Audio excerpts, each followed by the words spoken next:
Bang! Bang! Pew pew. Bolt Action News Group. What's going on, guys? Holy How cow, we that's doing? weird. Isn't it? Yeah, that is weird. There we go. All Like right. fading in and out. I know it. I don't know why it's doing it. It's got to be some reason why it's acting all funny and wobbly and it's not wanting to work right and stuff. I don't know. I thought it was cool. I thought you meant to do that. That's better I than a full-on double rainbow all the way. That's a double Guy Fawkes all the way. It is too. Let's Full begin on. by saying, Full on. you know, they ordered us to wear masks all the time, so just giving them their mask. That's all. I like it. Count me in. Bang. All right, so I don't know if we've got anybody in the chat yet, or if we're waiting on people to get in with the notification. I think we got a few in here. It looks like 17 or so. I think. All right, well, come in, everybody. Thanks for stopping in.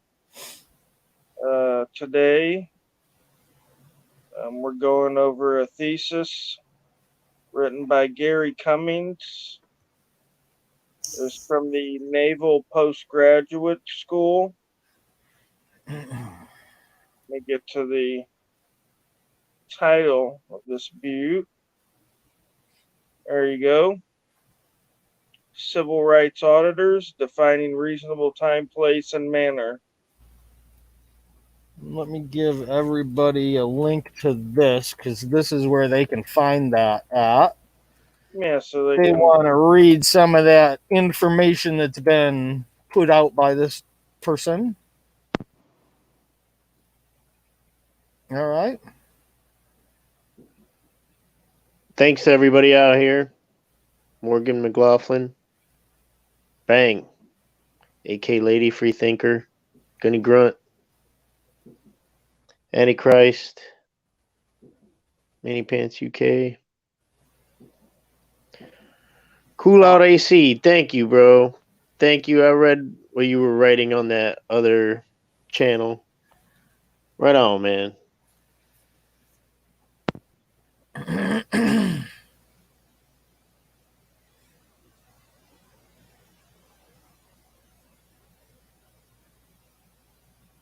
all right. Let's go down and get into the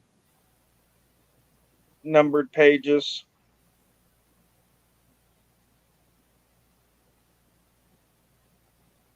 They talk about all the auditors that everybody that would watch Bolt Action News Group would know.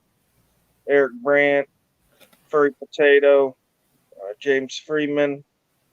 I'm mentioned in the document. He's in there. Constitutional Corners mentioned in there. Jeff Gray's Honor Your Oath is mentioned in here.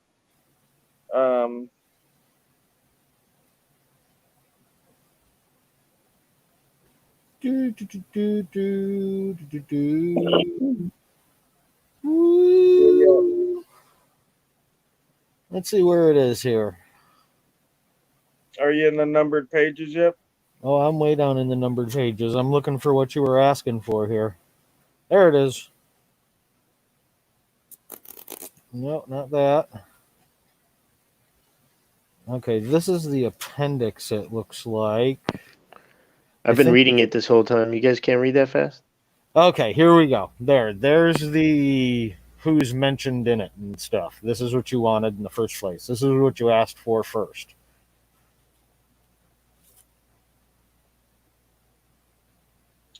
All right, yeah. So this is just the videos that the gentleman looked over in order to come up with this thesis that we had here before us. Now, if you could, I go back up to where the thesis begins, like page 3 and 4, that area. Hang on, I had to answer comments. Miami Beach. If that link that I sent out, it's in that. It's down in the bottom under related content. It's going to be civil rights auditors defining reasonable time, place, and manner restrictions on First Amendment activities. All right, where do you want me to go down to the table of contents? No, I want you to go back up to the very beginning, page 4. All right, page 4. One.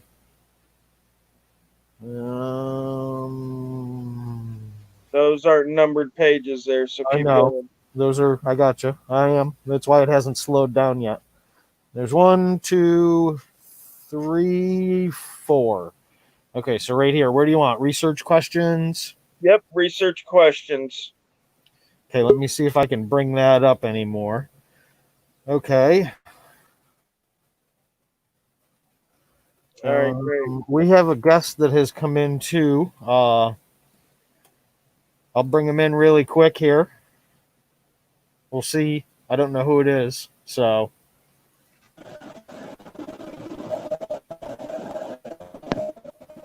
Hey, what's Yeah, going on, Miami people? Beach.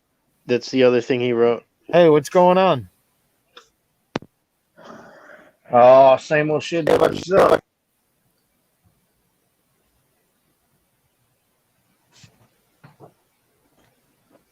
Can you hear me? Hello. Yeah, Yeah, we we hear can you. hear you. Oh, just making sure.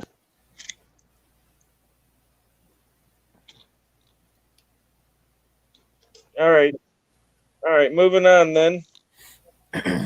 Um, the research question that this thesis seeks to answer is what are reasonable time, place, and manner restrictions to civil liberties with regard to recording police, government facilities, and critical infrastructure?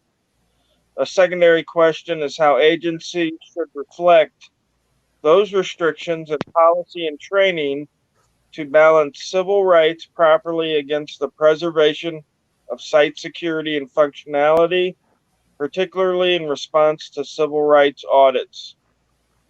All right, so basically, this guy got to, got sat down, watched a whole bunch of our videos, identified some, I guess you could say, common traits, but really, just common threads. For example, all the auditors go to post offices, police stations, government buildings, that sort of thing.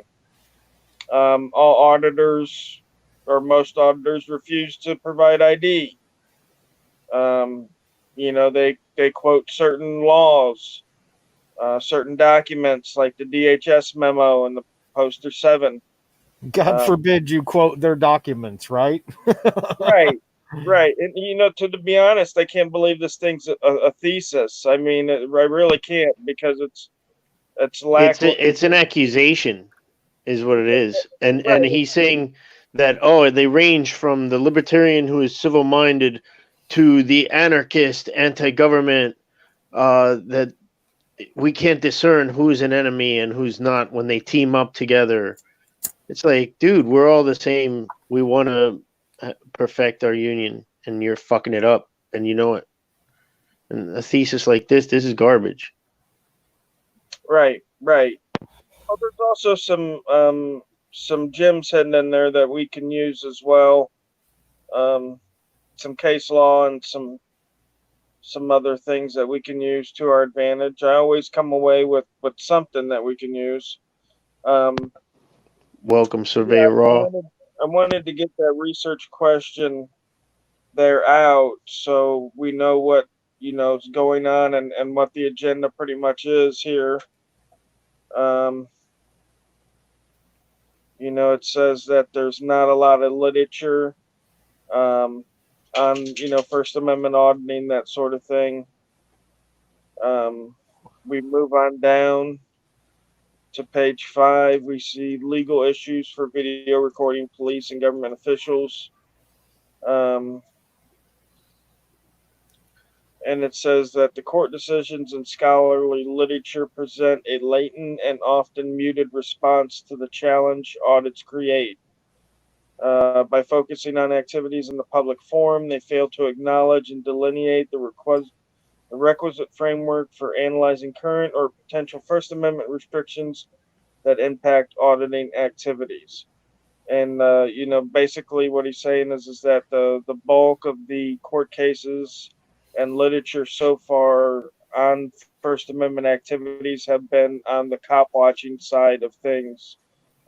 Even Turner versus Driver was outside on the sidewalk and not inside of DMV or something of that nature. Um,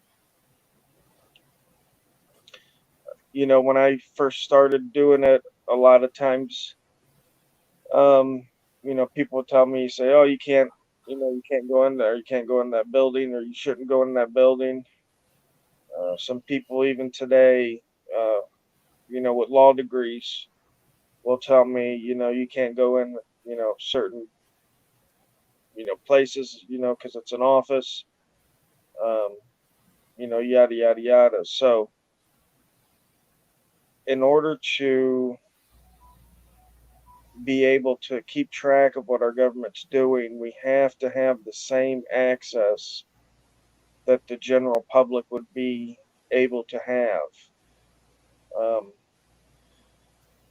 and the confusion that a lot of people have, including the guy that wrote this thesis, is the fact that they get hung up on free speech activities and they try to impose the same restrictions that free speech activities have with free press.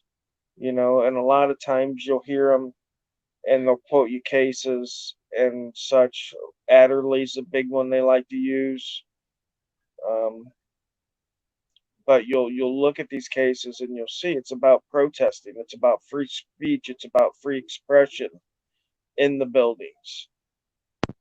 None of them say, free press. Um, so that there's something there to look at. There's no court rendering or guidance on the issue, and that's why this guy's writing this thesis. Um, but he's writing it. I don't want to say wrongly, but what his theory is wrong in it because of that misconception of right to free press, right to free speech. He's equating us with terrorists. Well, that as well, but you know, when you think of the right to free press, the whole thing is the right to watch our government. Yeah, and this is a big he doesn't get it thesis. Right. I mean, what was the press when the Constitution was written? It was guys like Benjamin Franklin, Thomas Paine, those guys running small printing presses.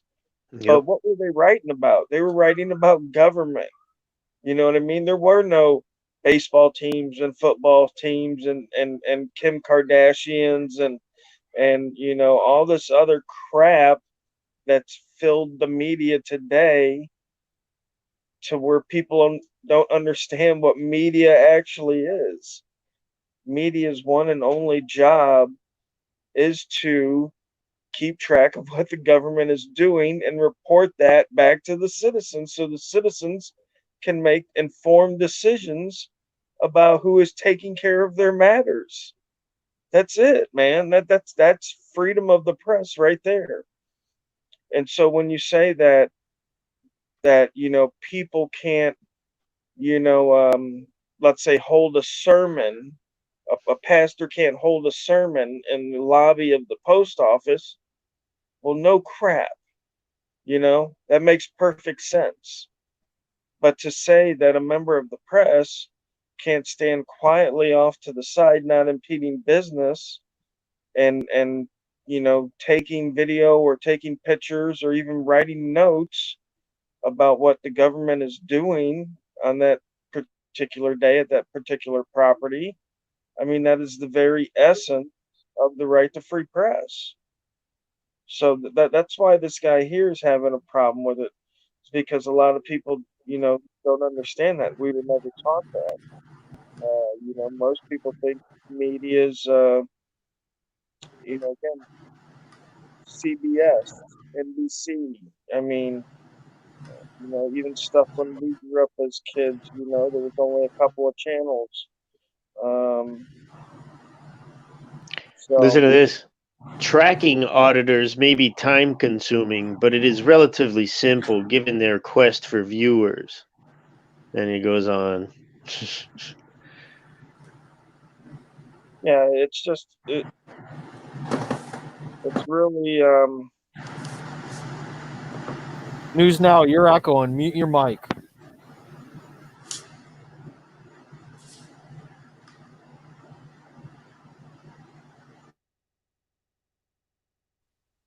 Go ahead, Captain. I muted his mic.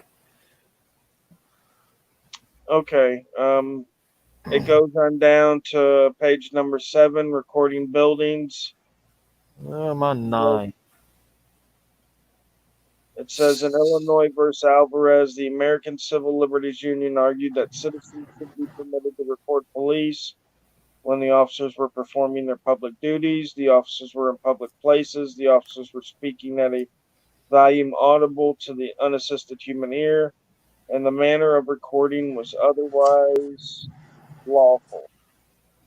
And there it goes on to say descriptions like public place and public duties are more applicable to cop watching than auditing. And then does say, although the First Amendment permits recording police in public places, it does not require the granting of free access on every type of government property without regard to the nature of the property or to the disruption that might be caused by the speaker's activity. Now, again, again, he's painting with a broad brush here because he says that there's many different styles, from libertarian minded and changing minded, uh, all the way to extremists, or yelling and screaming and whatever. So, I mean, granted, if you're on government property, you're acting like an idiot, causing a disturbance, you're going to be asked to leave. Again, if you're sitting quietly in a corner, videotaping shouldn't be an issue. Um, but again, there's no court rulings on this being a right, and partly the reason I think is because the court knows it's already a right. It's the right to free press. It shouldn't need the 11th Circuit to confirm what we already know. All right, let's go on here a little bit further. Goes on to talk about fighting words, how fighting words are not protected free speech.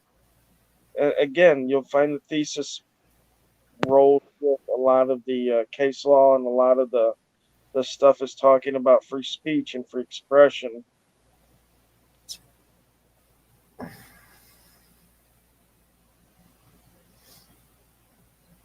I only had a little bit of a chance to read over this today. I just found this today, but I wanted to bring it to everybody's attention.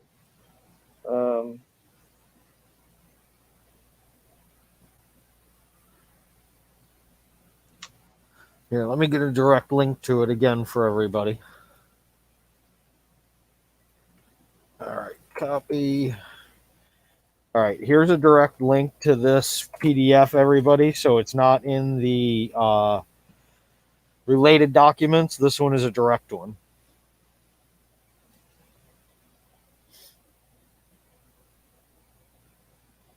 News Now, California was arrested in Minnesota, I think, right?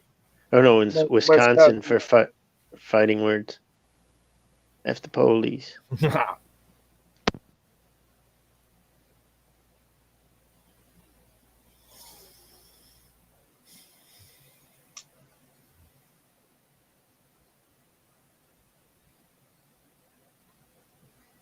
Yeah, then it goes down to number 2 on page 13. Social issues, motives, and concerns. And it says only recently has scholarly work surfaced related to the auditor issue, and it mostly considers and supports cop watching activity. Much of this literature, in fact, does little more than echo and comment on court findings while demonstrating little understanding of the question of reasonable TPM restrictions on auditors. A few auditors offer writings, a few authors offer writings in support of cop watching and activism and welcome its impact on police legitimacy, although their reasons vary widely from desiring government accountability to advocating for government collapse. We're more on the accountability side than advocating for government collapse. I wanted to clear something up. I've never been to Charlotte County, right, guys? You guys went there. I've never been there. I'd like to go, but somebody was lying on my name, saying that I harass people in Charlotte County, but never been there. Yeah, you weren't with us.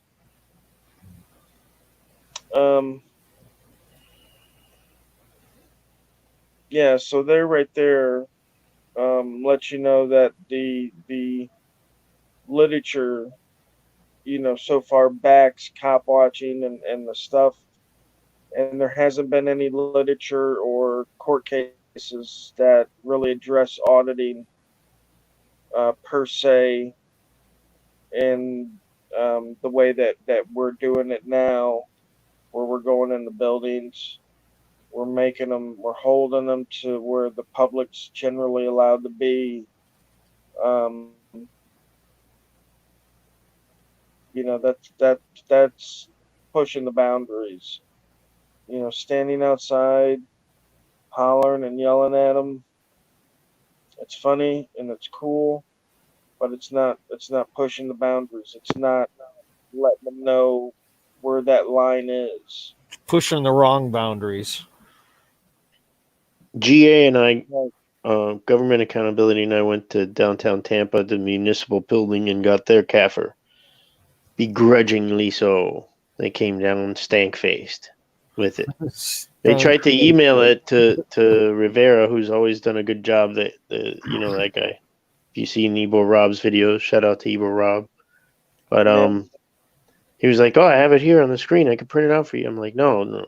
We're just checking to see if there's a hard copy on the clerk's desk."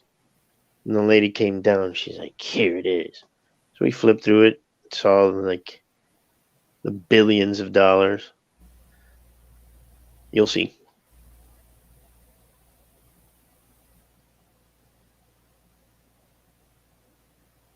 all right, then it gets into talking about how he does his reviews and how he looks over the data. Um, he talks about different bait methods and trap methods,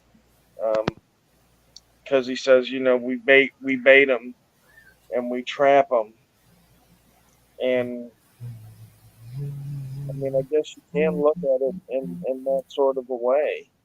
Um, I don't consider it baiting or trapping them.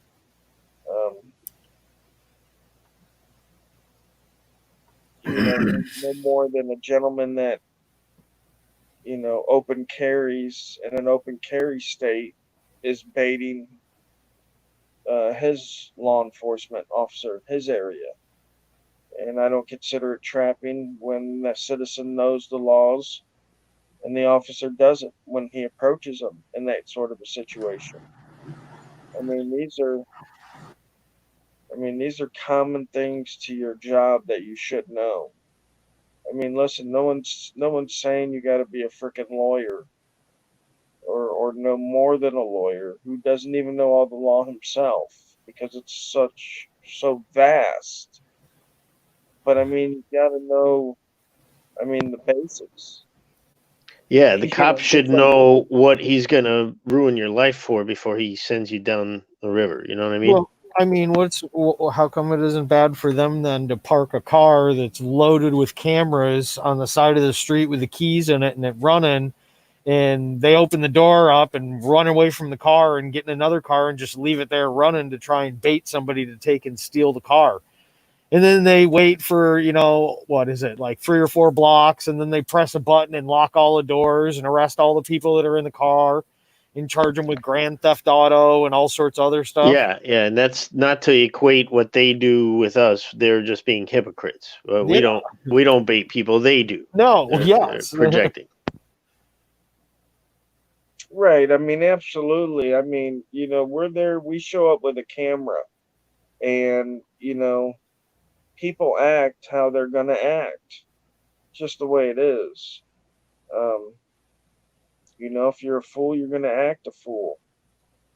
Um, if you're not a fool, I mean, how many videos have we done where there's been citizens and workers that just didn't act a fool? Even in videos when some of them did act a fool. There And was how many videos? people that didn't act a fool, and nobody remembers those people. No, that's what I was gonna say. There are hundreds and hundreds of people who just fucking go ahead. That DMV where I had all these clowns pop up, it was like a perfect storm. 49 minutes. Yeah. There were hundreds of other people there. It was a very busy day. Nobody remembers them. They didn't lift up their shirt and flick their tongue at me. Has anybody found that guy's TikTok? We gotta find that. But all those other people, everybody remembers Wolf Boy. Yeah. Yeah, that's right, dude. I mean, we just document the way people are naturally. It's almost like you can almost say it's equated to like National Geographic, except for humans. You know what I mean? We could be out there being like, "Crikey, mate, there's a 300-pound human over here acting." Look at him over that way. Yeah, He's in his natural habitat. It's a stampede of bootlickers coming on. So, Am I echoing? Only when your mic is on. No, I don't hear it. no, you're fine. So right now, yes or no? You're good. Oh, I didn't hear any echo earlier. Hey, Nolan. Hi, Noli D. And I just put the link back out. If you want to come back in, come back in. If somebody's talking, we just have to have quiet for them to talk. That's all. The anarchist was sitting in the basement for a while. Was there? I know we had a dog barking, and Captain was going through what he was going through, so it was quiet right at that point. Oh, so okay. For the break to bring him up, and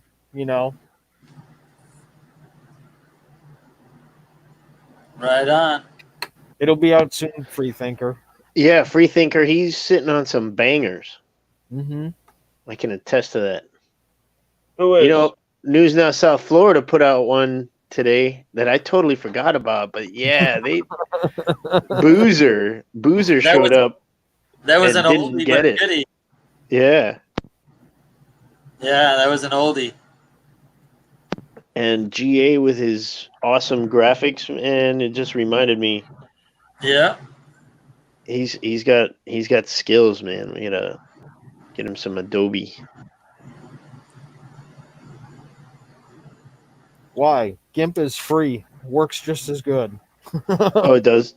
Yep. Oh, okay. Screw Adobe.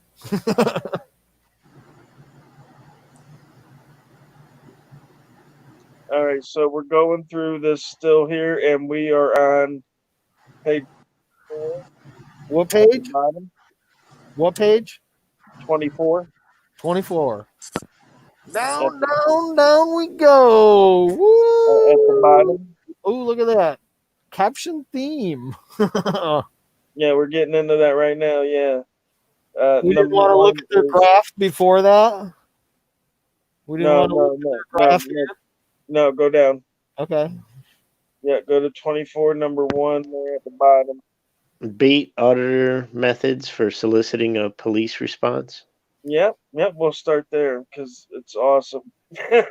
Oh shit, it's popping up. All right, News Now, you're controlling the comments. They're yours. I just saw a They're good one, so I yours. threw it They're up. yours. They're yours. You're doing them. All auditors right, I'm bait, on it. auditors bait police and the public with several tactics designed to provoke a response. By far, the most common incitement observed was using a camera to record a building. In many cases, it was the location recorded that raised more concerns than the act itself. Two auditors concealed their faces, one with a bandana, the other with a plastic mask, angling for conflict. Brandt wears a mask because, in his words, the only thing that freaks people out more than the word fuck or cunt or camera is masks. Thank you. I've been saying this for a year, and people are giving me a hard time for wearing my mask now that we can wear it. Yeah, I mean, definitely, stuff that you can do that's legal that will, put people at a heightened awareness.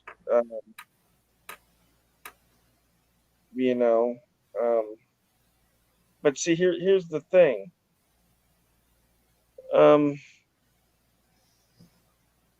People in the public that work, for us, they need to be able to handle people that are assholes. You know, um, I Yeah. work with the public a lot. You know, I do the service industry, bartend serving, so I run into assholes all the time, and my demeanor cannot change We're from auditors. We run into assholes Joe all the time. Joe asshole. Daily. That's the thing is you're absolutely right. They should be able to have like bartender skills if they want to serve the public, right? But instead, they have the opposite. As soon as you walk in, they give you the stank face, like this cop who looks just like Becky O. In my latest video, Right, you'll see. right. They No, just no, absolutely. they That's treat you like shit off the bat, and you don't even have to be the asshole for them to deal with. You know what I mean? You're Here, dealing with just another asshole that's supposed to be working for you. here's a link to that document that we're looking at. I'm going to post it in the chat for everybody again. There you go. yeah. So I mean, it's True. They should have to yeah. pass the bar exam. I like that. Yeah. I mean, I don't think having more um, education is a bad thing. I mean, if this is the career that you're going into, and this is how you want to earn a living, and you do want to help the community, and you're doing it for the community. I think that one of the things you would want to do is actually learn the law that you're enforcing. Learn what you can and can't do. That would be my take on the situation. You know, if I wasn't out there policing for profit and just policing by my ego, and wanting to punish people that that stood up to me type of person. Um, and again, just the basic stuff, the ID laws, just figure that stuff out. And he says here in his thesis, that it's complicated and yada yada yada. It's not complicated. I don't know, you know, how these guys get confused by the law. It's the freaking law. It's just their confusion confuses me. I guess we could say.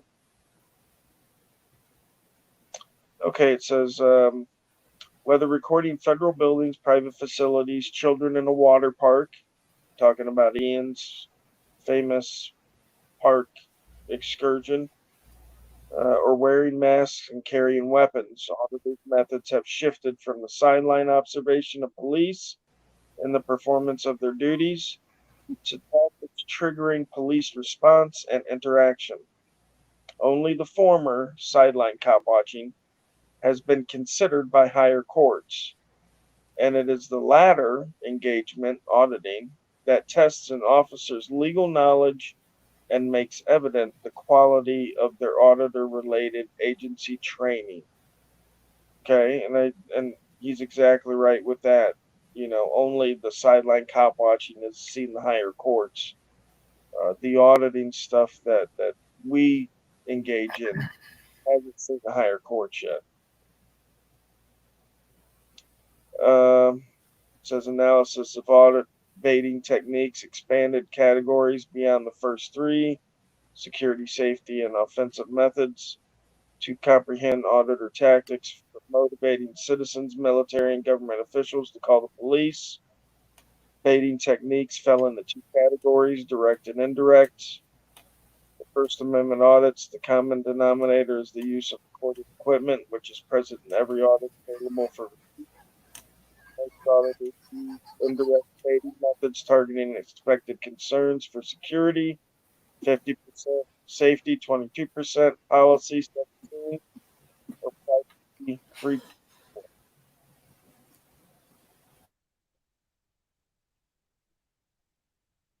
Some auditors trigger safety concerns by recording personal vehicles, recording school buses, or recording while armed. Other auditors challenge locations where posted signs proscribe recording. Aggressive auditors prefer to create direct conflict and the resulting police response through such tactics as insulting, harassing, or intentionally alarming citizens or officials. Direct baiting, which is less common, accounts for only 18.6% of videos analyzed and includes wearing weapons or masks, nuisance actions, harassment. Okay, so they are keeping some tabs on how people are handling themselves during these audits. So, again, And the what's state is a whole. If you're not doing it, correctly, you might actually be harming the movement rather than helping. Um, but again, Now, what this guy's doing is he's not just trying to make a grade for his class and get his degree with this thesis. This is really like, a freedom hating guy who doesn't want to accept that is our civic duty. He wants to just paint everybody as a terrorist because what he considers reasonable in time, place, and manner is the law. But he doesn't get, no. This is reasonable, what we're doing. do you, know, but do you notice he used that one big paragraph like 3, 4 different times in that thing? what happened? Can you hear me? Yeah. No, that at the very, very top, it almost looks like a general order or something like that. There was a big paragraph in there, but that paragraph is repeated like 3 or 4 times throughout that whole paper. Oh, yeah. No, the opening statement or whatever. Yeah, he had it at the very top, then it was like the introduction, and then it was the same first part of the other. I read like a little bit of it while I was at work, but I thought that was pretty funny. Yeah, no, I'm with you there. It was like 2 or 3 times it was mentioned in there. That's what I'm saying. This thesis is lackluster, I guess, to say the least. Um,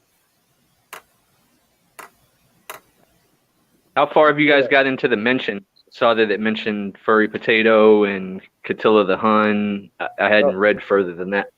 Oh, yeah, it mentions a lot. There's 59 videos that he goes over, and he weeds out, um, duplicates. So like, he didn't watch 2 of my videos, or 2 of Eric Brandt's videos, or 2 of Jeff Gray's videos. he tried to watch only one of each or whatever, to get a more broad look, I guess you could say. And he did it for auditors all over the country. So he said there was like 48 states um, covered. I like how he did mention the difference in styles, as far as like, some of us are, or he's saying, some people go out and try to create conflict, but some are just like what are you saying, libertarian, constitutionalists and stuff like that just want to see police accountability and transparency. But I didn't like the way that he said perceived. Um, Right now, and I zoned in on that too. And you know what? I think that's the only positive thing he said in the whole piece. It's definitely assured that the guy's biased. And when you look at the paper a little bit closer, you find out that Gary Cummings is a lieutenant with the Garland Police Department. And this is more than a thesis, like, right? Shocker. This is probably policy in Garland, Texas. I believe it's Garland, Texas. But Garland Police Department, wherever that may be, and wherever Mr. Gary Cummings is a lieutenant at, um, this is probably part of their policy there, and uh, and it would get him into the liability part of it that he talks about. If such is the case, because it's I don't know how it's not common sense. How is it not common sense to folks that if you have an area and you allow people to come in there, everybody, you can't discriminate, right? So everybody can come into this area of this public building, be it, let's say it's the DMV, and you got 300 people in there, and one person comes in there and he's got a camera, okay, and he's recording. He's a journalist or whatever. Oh, Night Piner, thanks for coming in. You single that person out and you tell them that they can't be there. How does that not resemble discrimination? Not based on color or religion or sex, but based on what you're doing, which is a constitutionally protected activity, and again should be applauded by everybody, not just the citizens, but by the people who work there. I mean, corruption is real, and it's when I go out onto the road, you can point me in any direction. You can point us in any direction because it doesn't matter. Because whatever direction we're driving, sooner or later we're going to run into government. And as soon as we run into government, we run into corruption. Okay? There's corruption there somewhere. Okay?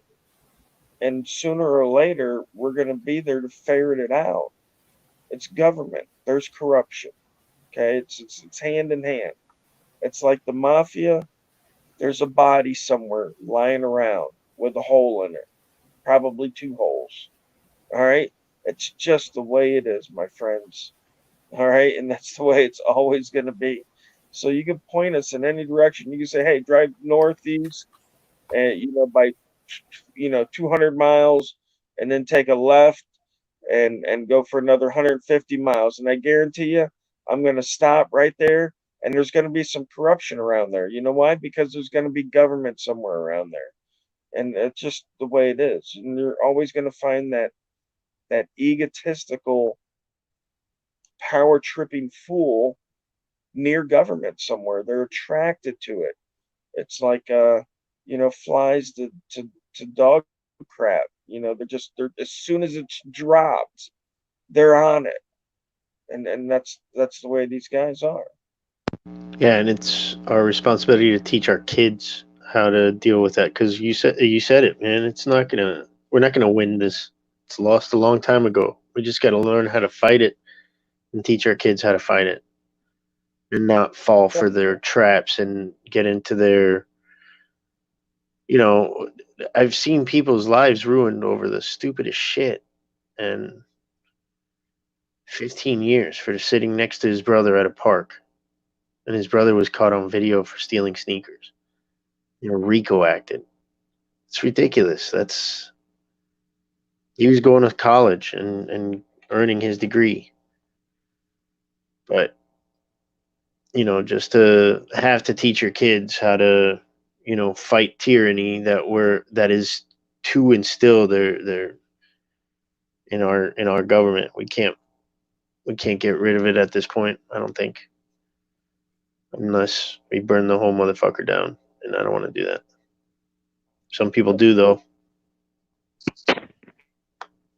Because they mistakenly believe that there's some kind of magical outcome on the other side. Like, I mean, once you replace that corrupt government, you got to be ready to go with a non-corrupt government. Okay? Because otherwise, in that vacuum, you're going to have warlords coming up. You know what I mean? You're going to have News Now South Florida down there, Mad Maxing it on his new motorcycle. You know what I mean? And He's going to be in a gyrocopter he's dropping gonna grenades on people he's just going to start and then facing looting their people. gas. Those are facts. So, I mean, there has to be something ready, and there has to be something stable and something that people will believe in. It's all about perception.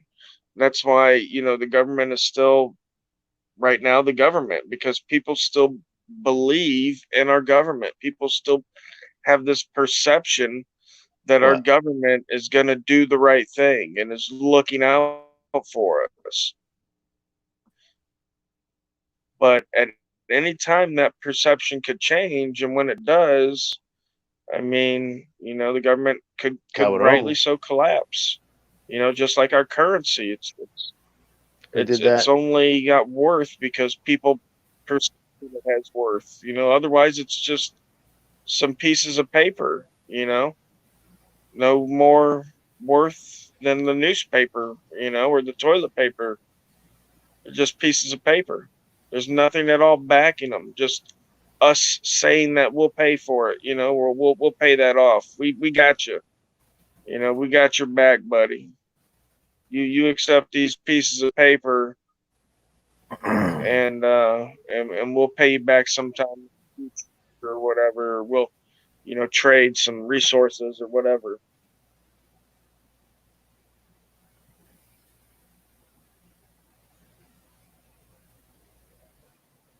All right, so we go through again here.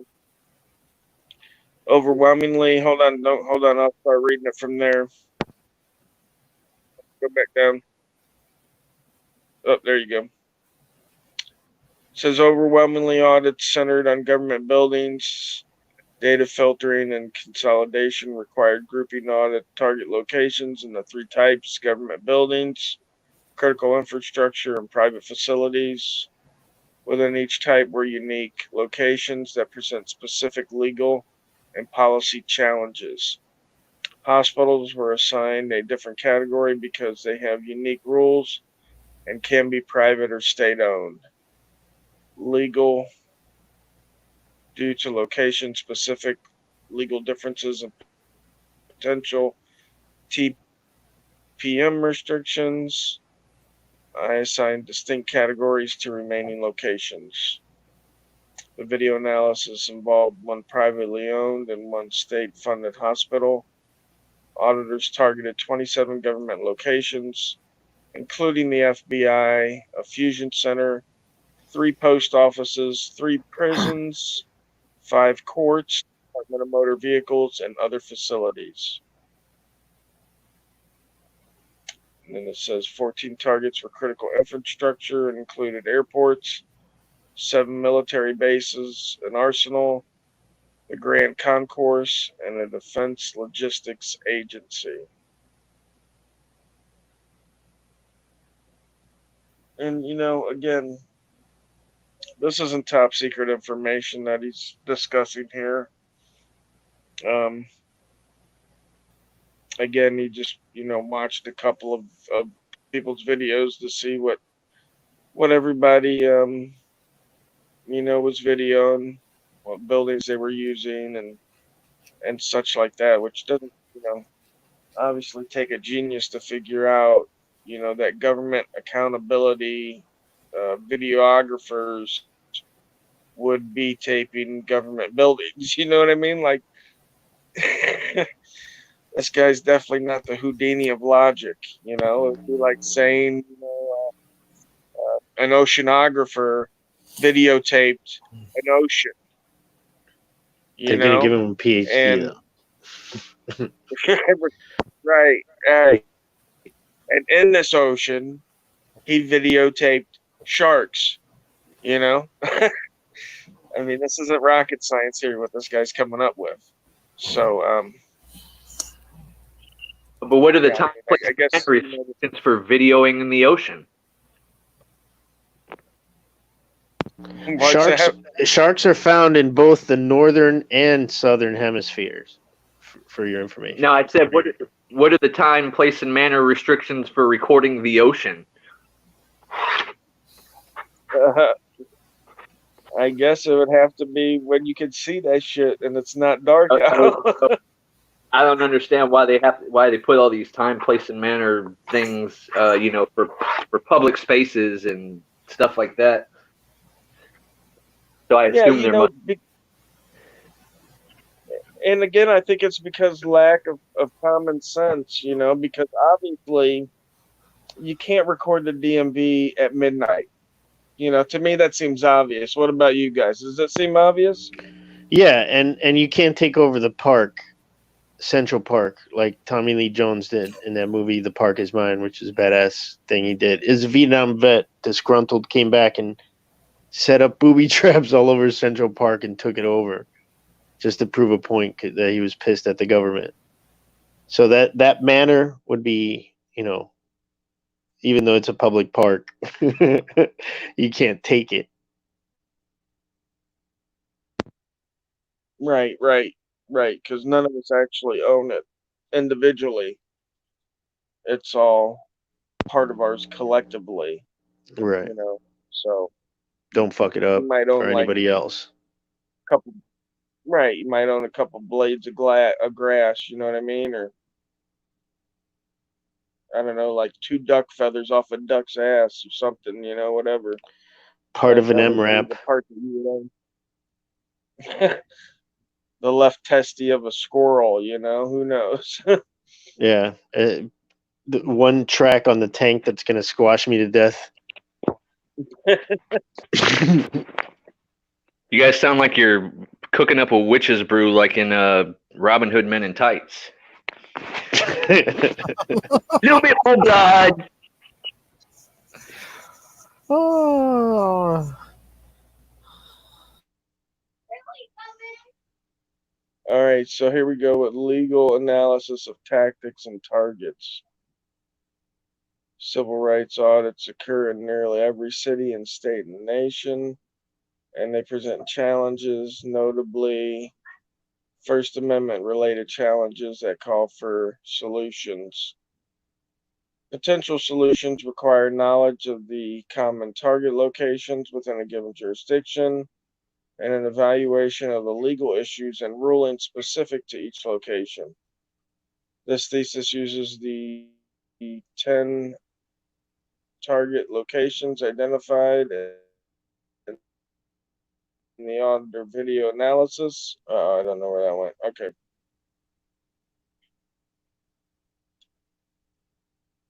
In this chapter, I outlined my discovery that the Supreme Court has, in fact, created a framework for First Amendment analysis that applies to the auditor.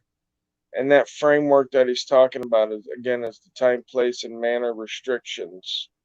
Now, what's important to note on the TPM restrictions is that no court has fleshed those out. So they'll just say, oh, yeah, it's subject to a time, place, and manner restriction. But none of the courts have said, the time restriction is this, and the place restriction is this.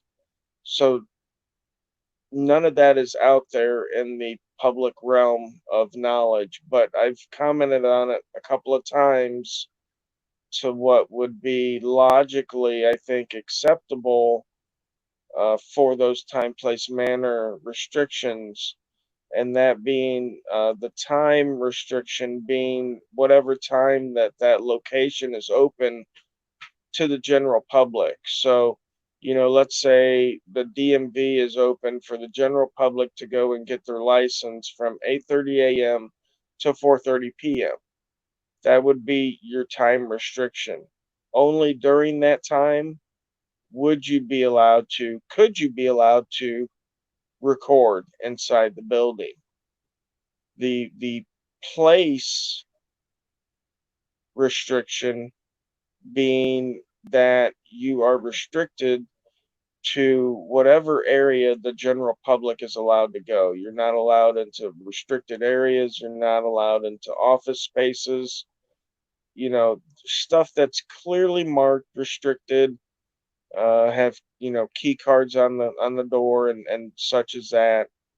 Would be, my understanding of a place restriction, and the manner restriction, obviously, in a manner that doesn't impede what the purpose of the location is for. So if the purpose of the DMV is to issue licenses and car registrations, so the manner in which I record or the manner in which I'm gathering information should not impede the issuing of licenses or the registration of vehicles. And by impede, I mean actually impede in some way, to whereas me standing quietly off to a corner is not actually impede, because I'm And it gets tricky there because when people engage you and then you answer them, that becomes like, as Captain pointed out before, it's argumentative. So if you just stay quiet in the back, this is what I found is just going to antagonize people even more. So you're damned if you do, damned if you don't. But right, how right, are we because going to you know want if to, we don't look? yeah, you want to try to educate people, but at the same time, that could again, try to create a disturbance. Now, my last video that I put out with the army of tyrants that showed up, they specifically tried to get me for a disturbance. All they called, and the Oh yeah, they customers were did. disturbed. They worked hard at trying to get you for that. Right, right. And I told them, straight up, just because I have a camera doesn't create the disturbance. If somebody, doesn't like me having the camera, that's not my fault. That's not on me. Can't be construed Like as William disturbance. Moore. The disturbance. Sorry, No, no, go ahead. What were you saying, GA? no, I was just thinking about how it's been over a year now, and that's exactly what William Moore did at the bus station out here. He didn't like the fact that we had cameras, so they ran the disturbance thing there. They ran the disturbance thing in the government building, all because the deputy, you know, the deputy pretty much created the disturbance, but there should have been no time, place, or manner restrictions on any of those because they were open for business. We weren't disturbing any of the business that was going on there.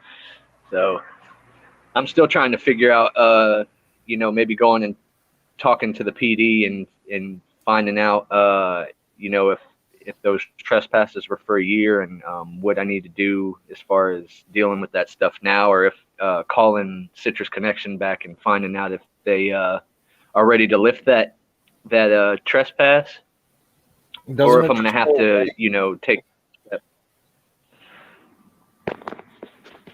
What's that? Yeah, Gunny Grunt. They were talking about Jefferson and his slave wife mistress, and how they were like pulling down his picture to put hers up. Doesn't something it? like that. Doesn't it They're, just they're go going away? way back. They're going way back. That's a topic for another night, though. Doesn't it go away, You GA? were asking. Doesn't it just expire? Well, I was told by the bus the public bus system out here that I had to wait a year, and after a year, I could call and find out if it's lifted, if or talk to them about lifting it. But the thing is they were unlawful in the first place. So if nobody's going to be willing to deal or reverse it or turn it around or let me start going and riding the bus and stuff like that again if I need to, or to go back into the government center here in town. I haven't went just because I don't want to, I'm on bond right now. I don't want a chance, getting arrested just to prove a point. You know what I mean? So the best thing that I can do right now is to talk to them, talk to the agency that would be enforcing it and find out where they stand after a year. And if they say that they would still enforce it, then I still have another 3 years to figure out what I'm going to do with it next. But I don't know if they just lift automatically after a year. I have no idea how that works. Never been trespassed before. Neither have I. It should be for a year, and it should, on the anniversary of that, automatically come off. Now, I mean, we've heard of trespasses being indefinite and stuff like that, but I don't think that that's constitutional. I don't think that I don't think that's allowable from the case Catrone versus St. Pete, where the homeless guys were trespassed from the parks and the sidewalks and stuff.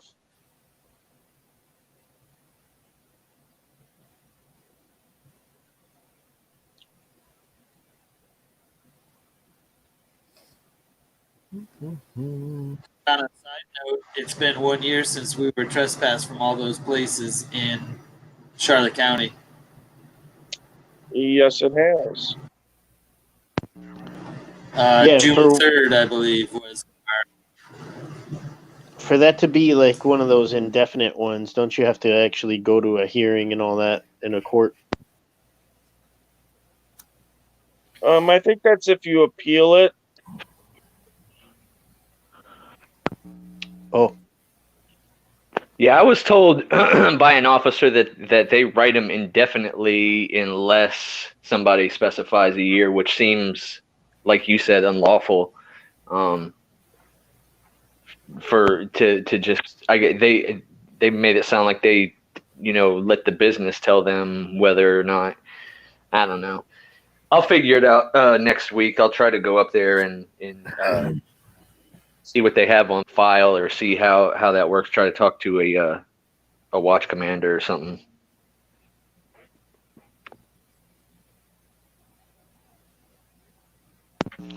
$53 watching and 59 likes. That's cool.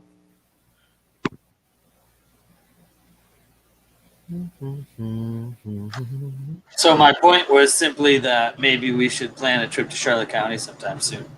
Once GA finds concrete evidence of how long trespasses last for, maybe we ought to plan a trip.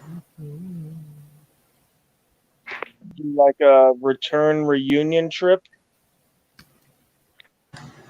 We're putting the band back together. Be like the Brady Bunch goes out to the Grand Canyon type trip. Yeah, we'll be taking I love a Christy on his parade.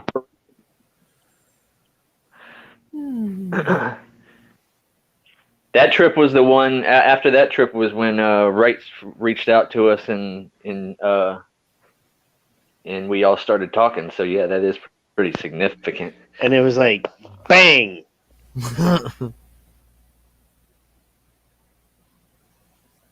Bolt Action News Group. Poster 7. Employees often refuse to look at these documents. and missed the opportunity to resolve the dilemma.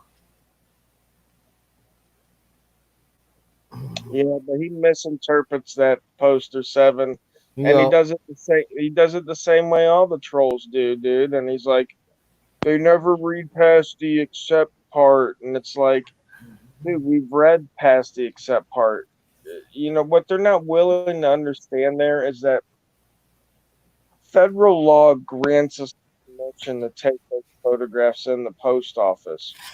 But not any whim of any postmaster can change that. You know nope. what I mean? And that's what that And says. It says that they can't stop us. right, it's and I told the guy in the same video last time too. It says logically, it says other photographs need permission from the postmaster to be Other. taken. Right. So just those two words signify that there's some photographs that don't need her permission or their permission. And what are those photographs? It's the ones that the federal laws clearly stated can be taken in the lobbies and the foyers and the you know the corridors of the building. And that's why whenever the postmaster wants me kicked out of the place, calling the post inspector, I never get kicked out of the place because that's the meaning of that poster 7 paragraphs right there. I'd say the ones that require permission from the postmaster would be an example would be the police who walk back in the restricted areas with their body cams and then have to redact the whole thing. Exactly. Yeah.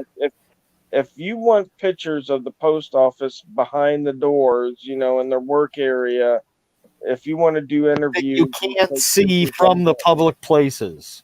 Exactly. That's exactly right. Those are the other photographs that need permission. But the other photographs, the ones in the general area, they've already given us permission. That's what that federal law is saying. And again, it's federal law. Somebody took the time to come up with this law, and it's not due to the whim of each and every postmaster and every little post office out there.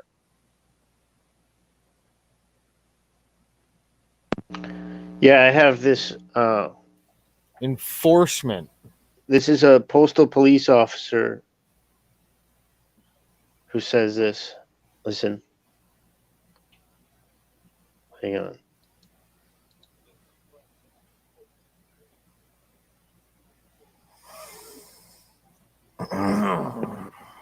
While you're looking that up, Most employees don't want to read the rights and regulations, and shame on them. That's what the postal police officer just said.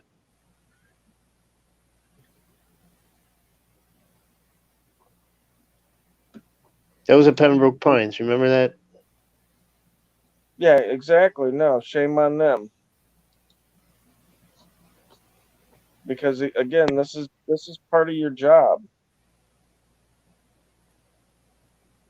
You should know your job. You get paid good money.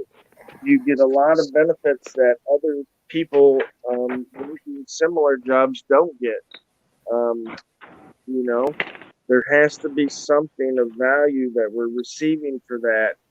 And it's definitely not the critical thinking factor in most of these people, as we could see clearly. Um, when presented with a difficult task such as knowing an ID law. That's not required on the application. You don't need to have that trait, Hey, don't be coming at me with all your laws and stuff. Wasn't that You're gonna what make me Mato read? said? I don't want to hear about no laws or nothing. I don't need to hear nothing about that. hey, Captain, I know you were there, but the video I just posted, did you notice the 180 that lady did when she was talking to me versus when she started talking to you when we were in St. Pete? And nobody talked to me. Nobody talked to you, but she came up to me. All she asked me was, "Can she help me?" And I told her, no, I didn't need any help. And then she said, oh, well, you can't have cameras in the post office. And I asked her, don't you think that's ridiculous with all the cameras that you have in here recording people? Absolutely not. That's district policy. And if you're recording me right now, you need to turn your camera off. And then George says, what happened? And she smiles and walks right over and was actually pretty nice to him. And then she turns and looks at me. I did notice that, GA.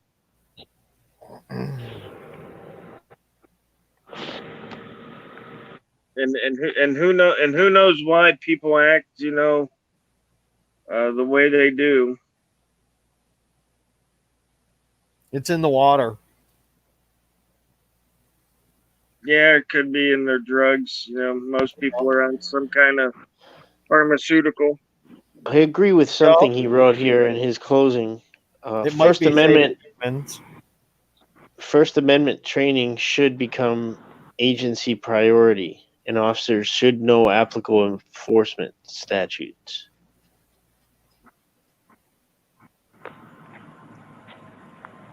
What's there to enforce, really, with people just recording in public? Applicable. Yeah. There's not a whole lot of circumstances that are applicable. Right. Unless you're being disorderly.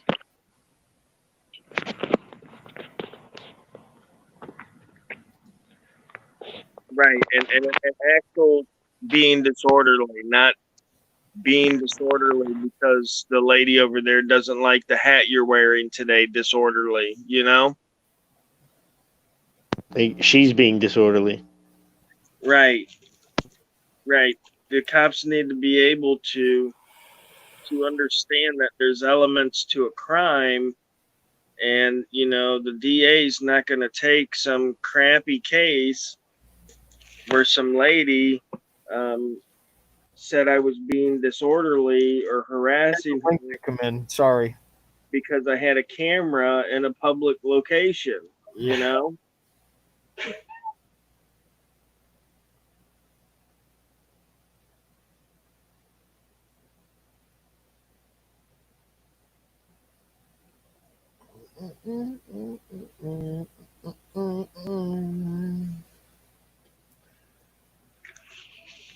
All right, guys. Well, I have to cut out for the night, so I want to thank everybody for hanging out with me and going over that PDF with me, guys. Thank you for that. I wanted to share that with you, and it's always good to see what they're saying.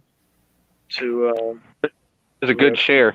Surprised, yeah, keep us apprised of what's going on and what they think we're doing, which again is totally incorrect, but they'll pat themselves on the back for being the smartest guys in the room.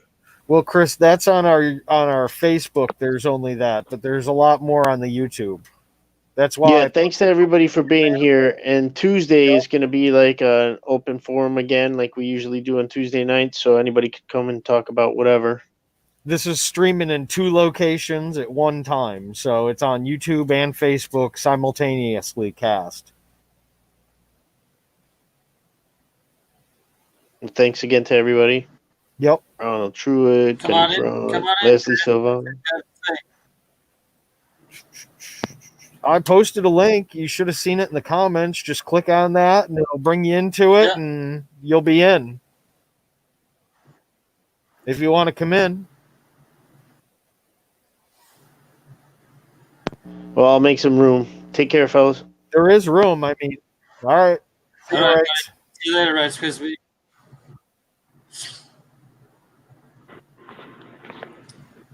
I'm still present. Okay. I'm still present. So what it do, guys? How y'all doing? Good. So an update at my job. Not only do we have to wear masks, but now they have to be black. Oh.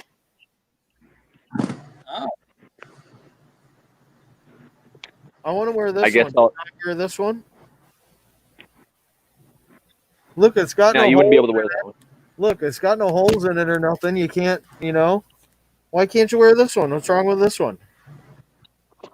No, we can only wear Chris, I don't know what is the Facebook, Chris, but if you you click on that yard link that I've posted a few times, I'm gonna post it again right now, and you just follow the directions on the stream, and we can let you up. I think that was a great idea, though. News Now South Florida. We should plan a trip at some point in time to revisit Charlotte County. Yes, yes. Let's go get trespass from everywhere again. I've actually been twice since then to places that we were not trespassed from, and I was not trespassed from those two places. I went to the city hall. Did they finally scrap that ordinance? I went to the. No, they still have the ordinance, and they cited it to me, but then they did not trespass me. And I also went back to the post office recently. Actually, I never posted the video. Maybe I will soon. But I went back to the post office somewhat recently, and they didn't say anything to me. Basically, Yeah, it's really weird how they pick and choose which times they want to act like an ass and which times they're just going to let it go. yeah, it is definitely weird. All right, you guys rock out. I know somebody else can press the off button here in a minute, so. Are you taking for a few? I am. guys? You guys have fun. All right. All right, buddy. We'll catch you later. I'll What's talk up, to you guys Billy? later. All right, Ice. Catch you later, brother. Hillbilly Patriot. What's up, bud? I'll turn my camera on since nobody else is. Hillbilly, can you hear me? Are you muted? What's up? You're muted. You got to unmute your mic, bud. There's a Yeah, you have to hit. there's a mic and cam button down at the bottom. You got to turn on your mic.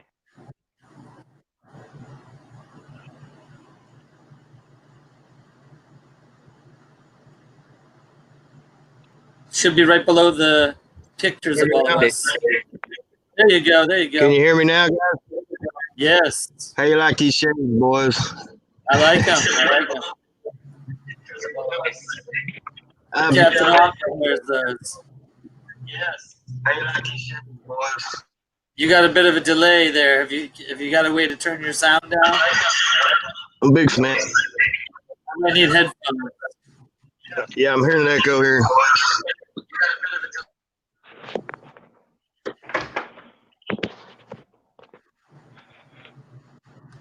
All right, we're just letting What up? everybody know what's going on, Peanut. Hi All guys, right, how try are you? Now, Hillbilly. How?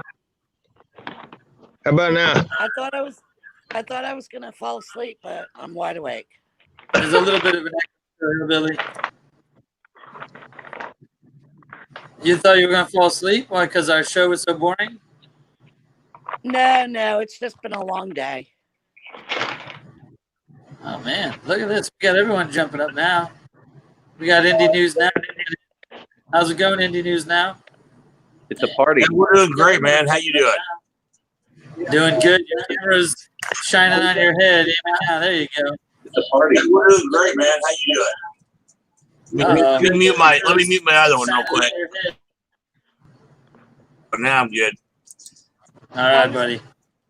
Yeah, I'll turn my camera off so you guys don't get the glare. And don't see my naked white top here. Oh no. Hairy chest. I'm Man, that's having been a bad great hair day. discussion tonight. This is good stuff, as always. Well, thank you. I appreciate that. I wasn't even involved in it, so government accountability should say thank you because he was actually involved. I was not.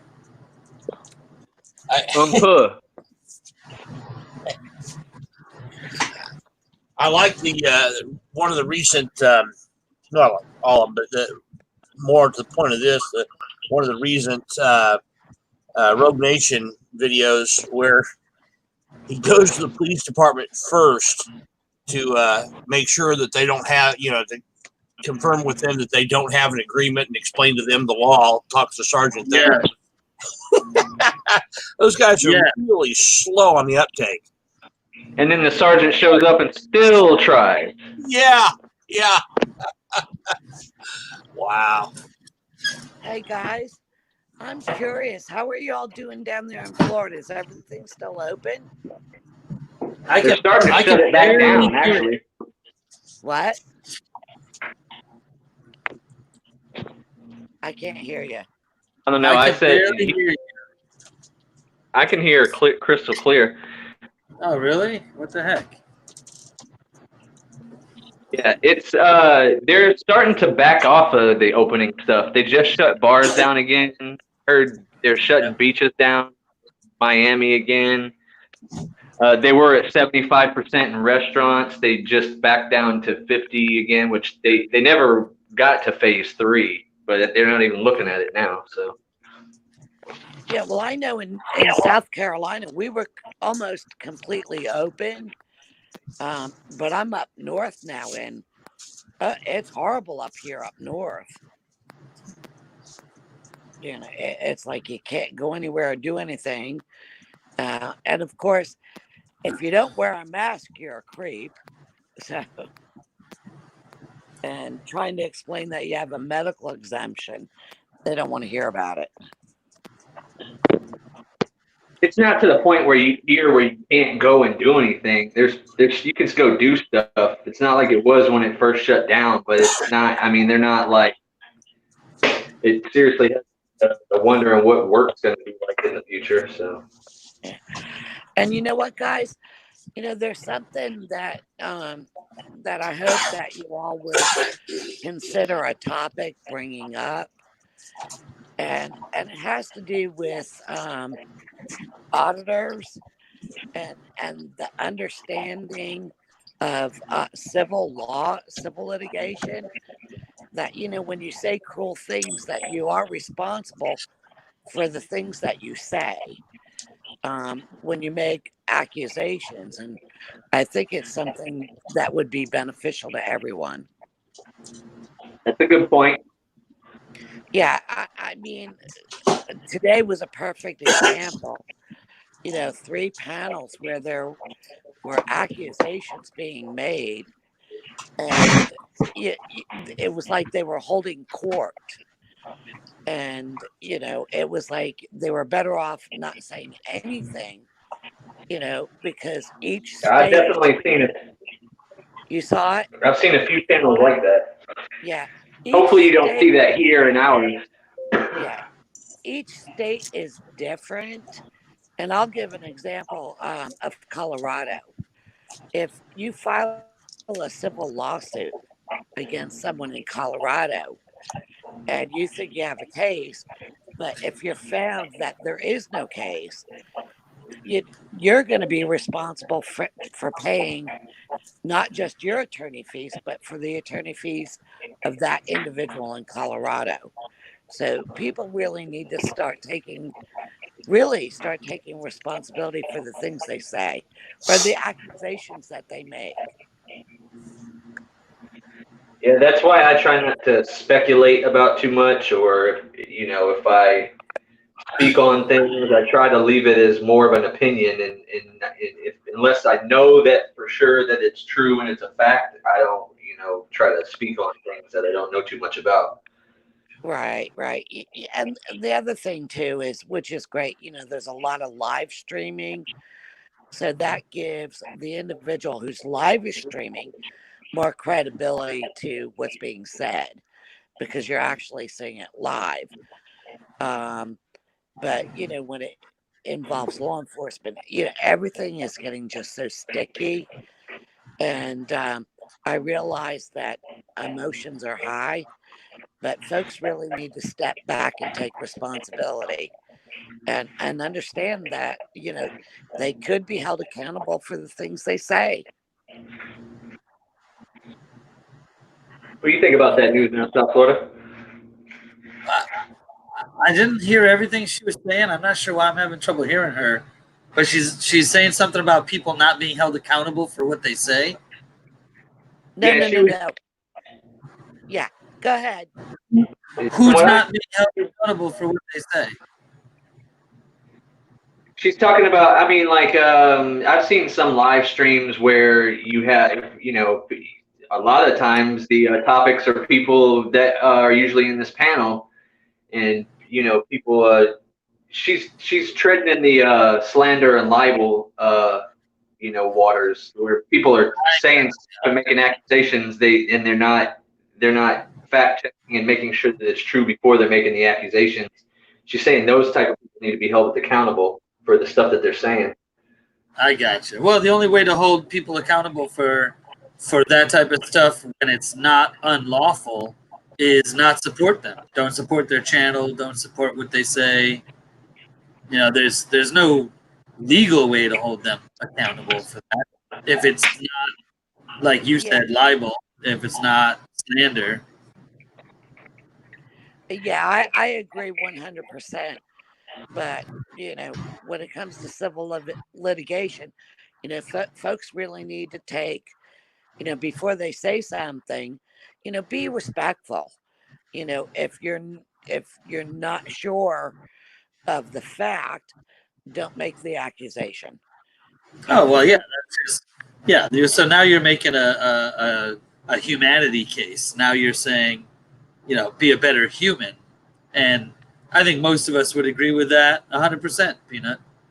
Yeah, yeah. There's just yeah. You know what? I'm glad you said that, and I think that's the best way to put it. Be a better human being. Yeah, I can't argue with that one at all. Oh, the other thing that I wanted to ask Bang, I'm not sure how you'll agree to this, but you have a lot of law enforcement folks on there that review the channel and a lot of individuals. And I was wondering whether or not you would consider putting up a link for domestic violence, a hotline, and a hotline for suicide prevention. You saying for us to put links up for that stuff? Is that what you said? Yes. You're just talking about providing resources for people to look into if they have certain issues. Yeah, just the link. Yeah, that. You know, I don't see anything wrong with offering, people resources. yeah, It, it just a link. And the reason why I say this is because individuals are going to come into Bang because they see you as, and Rogue Nation is great. Y'all have where you talk legal aspects and you have different issues. And just having those links up, you just may have one individual whose life you may save. It's just a link, it's just a thought.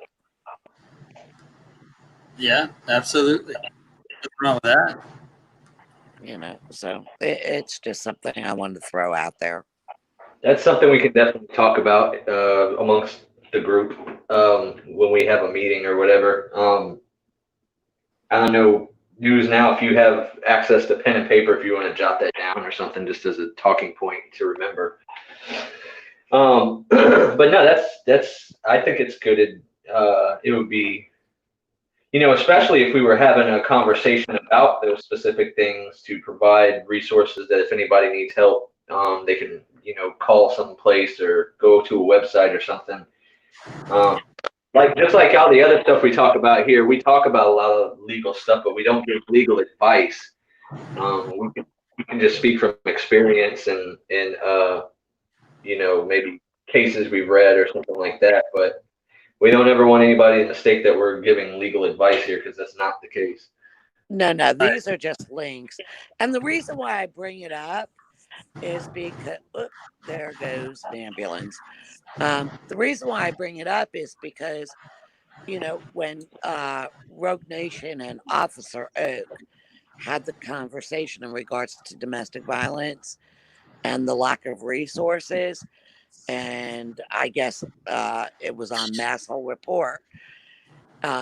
There is a National Institute of Health study, and I'll send that to Rogue myself. And it's just something to put up. because everybody's like, oh, well, that's not right. Oh, it's just an article. But here you actually have a National Institute of Health study, and it shows 15%, and then give resources. It just backs up what y'all are saying. Because when I bring it up, they're saying, oh, well, that's what the auditors throw at the cops all the time. And I was like, well, if y'all took a moment and did the research, it's right there, but, no one wants to look it up. Actually, that gives me a great idea.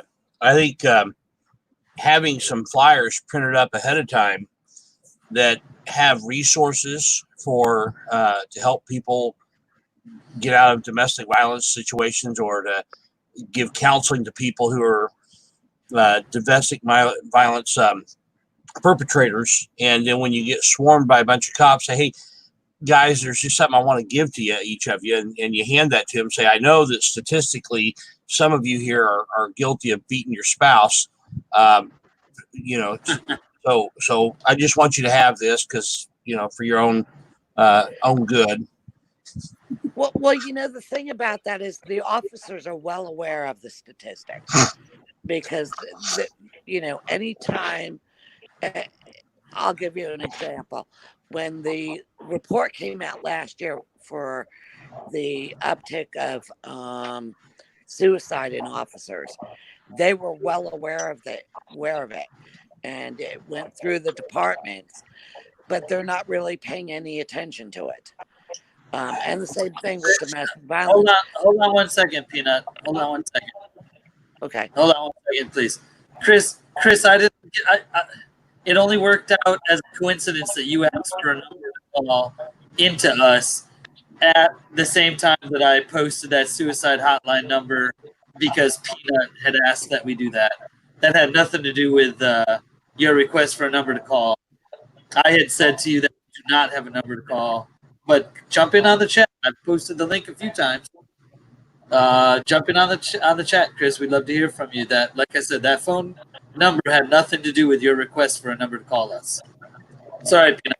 I just wanted to clear that up. It seemed like he thought that was for him. Oh, yeah. It gets confusing, and sometimes you just never know who comes into your channel, and they just by chance find their way there. And right. Just to have the link, you don't have to spout it off or anything, and they just see it and they're like, oh my God, I need help. And it's Now, I've never had to use any of those kinds of hotlines like that, but I know that there are different places, probably by county. I think Polk Highlands and Hardy County, that's like a tri-county thing that they usually use a lot of those same resources. But I have like a printout that I got from a doctor or someplace like that that has all those kinds of resources, from food banks to suicide hotlines to substance abuse, all that kind of stuff. I'd imagine that do they have like a national hotline for stuff like that? Yes, there's a national hotline for domestic violence, and there's a national hotline for suicide, and they're national, so they will actually take your call and will direct you to services within your community. They're national, and that's the best way to do it. Okay, yeah, I see where you're going with it now, because that would be, I guess, kind of helpful to. I didn't know they had a national number for it. There's certain things that I look into stuff on, and there's certain things that I have no need to look into stuff on. That's how it happens. Well, you know what? If you're really interested, Rogue Nation has my phone number, and I'll actually be more than happy just to give you the links and provide you with what I have. Peanut, it's awesome that you're so passionate about this, but I would like to say, I don't think access to the links or access to the phone numbers are people's main problem. I think those are very readily available for people. I think it's we would need to do something else to make them feel motivated and comfortable to utilize those links and phone numbers. I think they're pretty quick and easy to find for everybody.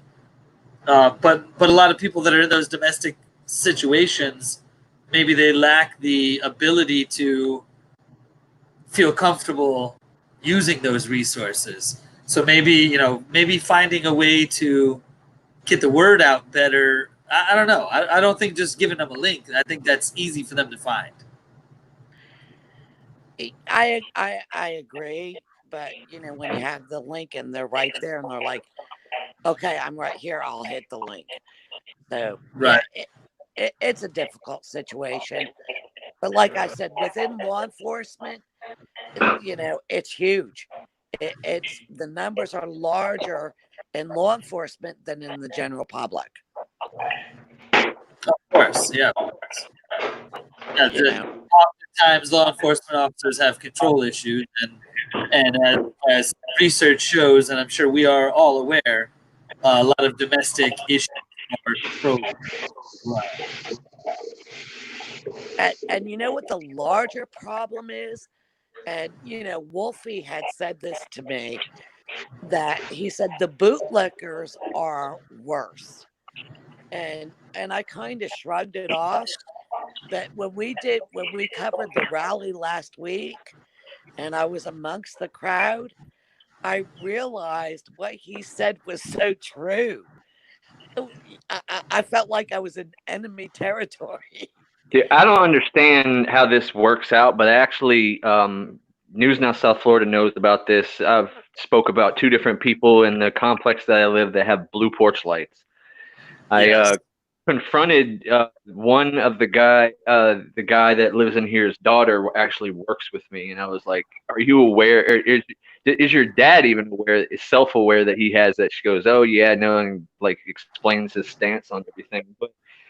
But the guy's got a hell of a rap sheet. So like how do you go from being somebody that's been affected so much by law enforcement to just like swinging from their nuts?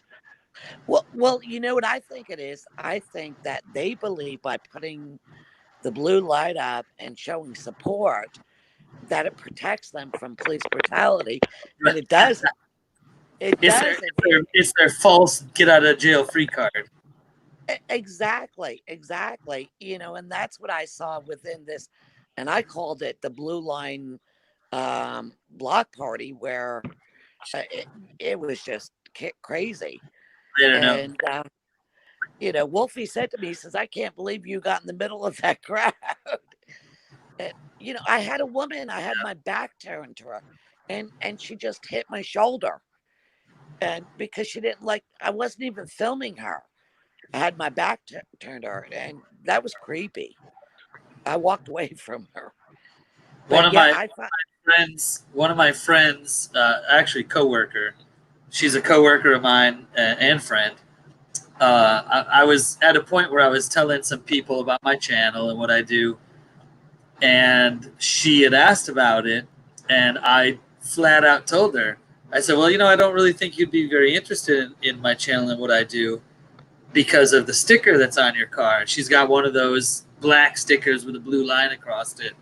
I said, I don't know, maybe you've got a parent or something that's a cop. I said, I don't think you'd care much for it. And she admitted. She's like, oh no, I just have that on my car so I can maybe get less tickets or, get out of a ticket once in a while. So yeah, I think a lot of people have the blue lights on their porch or have those sheriff star stickers for the Rotary Club or whatever the hell that's from. I think they do that as an attempt to get special treatment. yeah, I watched this whole thing on drug interdiction on YouTube, and they had mentioned the support the troops magnet on a rental car being like something that would stick out to them, where they would get suspicious and maybe want to search the vehicle. That and having two cell phones. Yeah, I've got family in law enforcement, and I share the YouTube videos with them, and I said, don't become a YouTube star. But I know for a fact that they are scared to death of losing their qualified immunity. And, you know, they said, well, the unions will protect us. And I said, at this point, you know, the public is just sick and tired of it, and they're tired of paying for your mistakes. They just got And to do the right thing. That's all they got to do. exactly.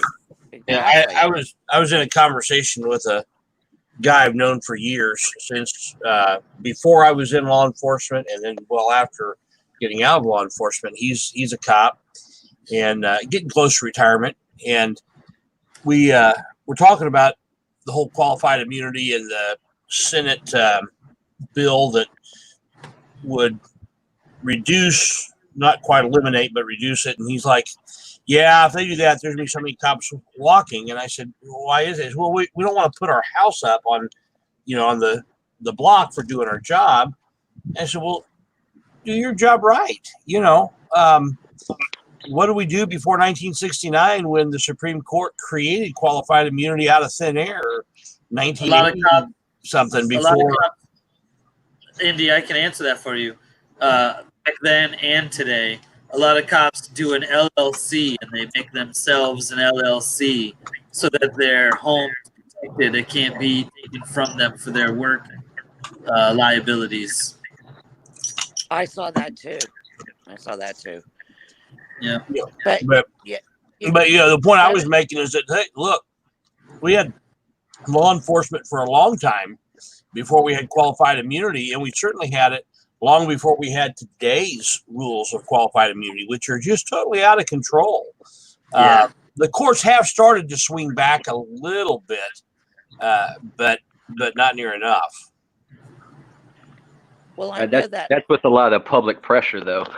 Yeah. Yeah. Well, I know that Senator Grassley actually put out his YouTube video on Facebook, and they're at a dead silence there, and they're blaming the Democrats because they want to pass, that bill, which may limit the qualified immunity.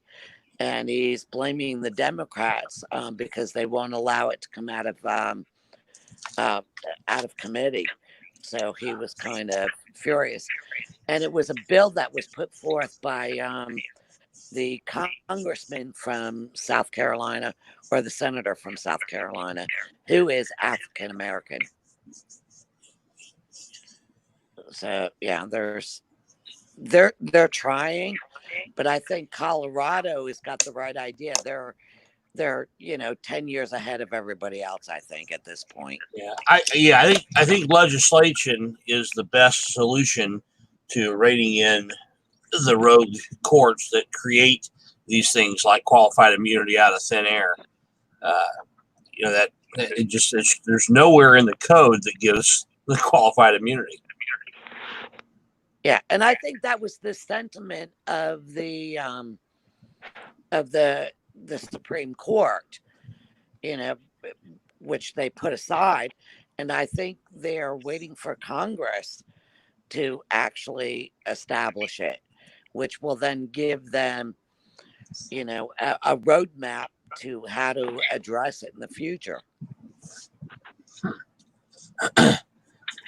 Hey, I was recently challenged by some friends at church about why I do this. They were concerned. And so I don't know where anybody is spiritually, but I had a couple verses out of Proverbs that I wanted to share. This is what I shared with them as to why I do what I do and why we all should do what we do. And that's Proverbs 31, verses 8 and 9. And this is a modern translation, but it says, speak out for the one who cannot speak, for the rights of those who are doomed. Speak out, judge fairly, and defend the rights of oppressed and needy people. So if you have somebody trying to come to you from a moral standpoint of why would you do this, you should be backing the cops on all these things. No, we should be backing righteousness and doing things correctly.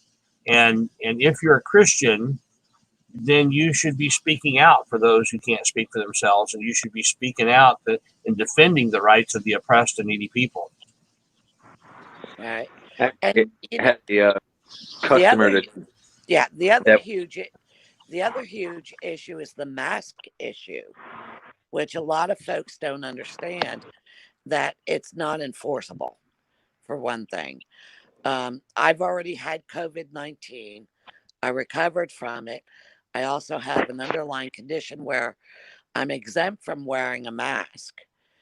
And, there's a lot of public shaming out there.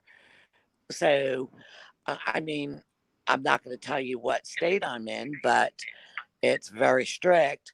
But I walk around without a mask because I have an exemption and the American with Disabilities Act protects me. And in the uh, I'm not in the big stores, it's recognizable and they have the signs out. But the smaller businesses don't understand that. So that's a huge issue, And the bottom line is that they're using the term respect. And I'm like, okay, I've had COVID-19. Uh, I have immunity. I can't get it and I can't give it. So why are you forcing me or shaming me to wear a mask when I know darn well that the mask can make me sick? And they're like, well, it's for our safety. And I started laughing. Okay, y'all sound like cops now. It's for my safety. Yeah, the reality is these masks are do nothing. My daughter had a doctor's appointment recently, and it was at a medical center where there's a hospital there and everything, and you can't go in the building without a mask. If you don't have one, they'll hand you one, a brand new I one, heard that. right out of the box that says right on. You have to wear them. You have to wear. You have to wear the ones that hand you the box. Oh, you have to wear one of their masks, and the mask that is on there, that it comes right out of the box. It says that it doesn't protect against COVID-19. So you have to wear their mask that does not protect against COVID-19. Coronavirus doesn't protect against coronavirus, and it's a big shit show. That's what it is. it's just stupid. It's just for show. Right. No, Hey, it's not. The reason why they do it is because they receive federal dollars for it. I gotta drop out of here, you guys.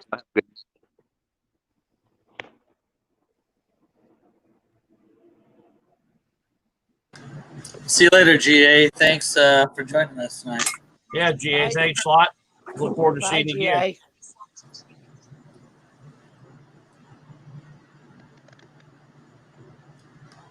Well, anyway, I just wanted to. I was eating cookies and drinking a beer.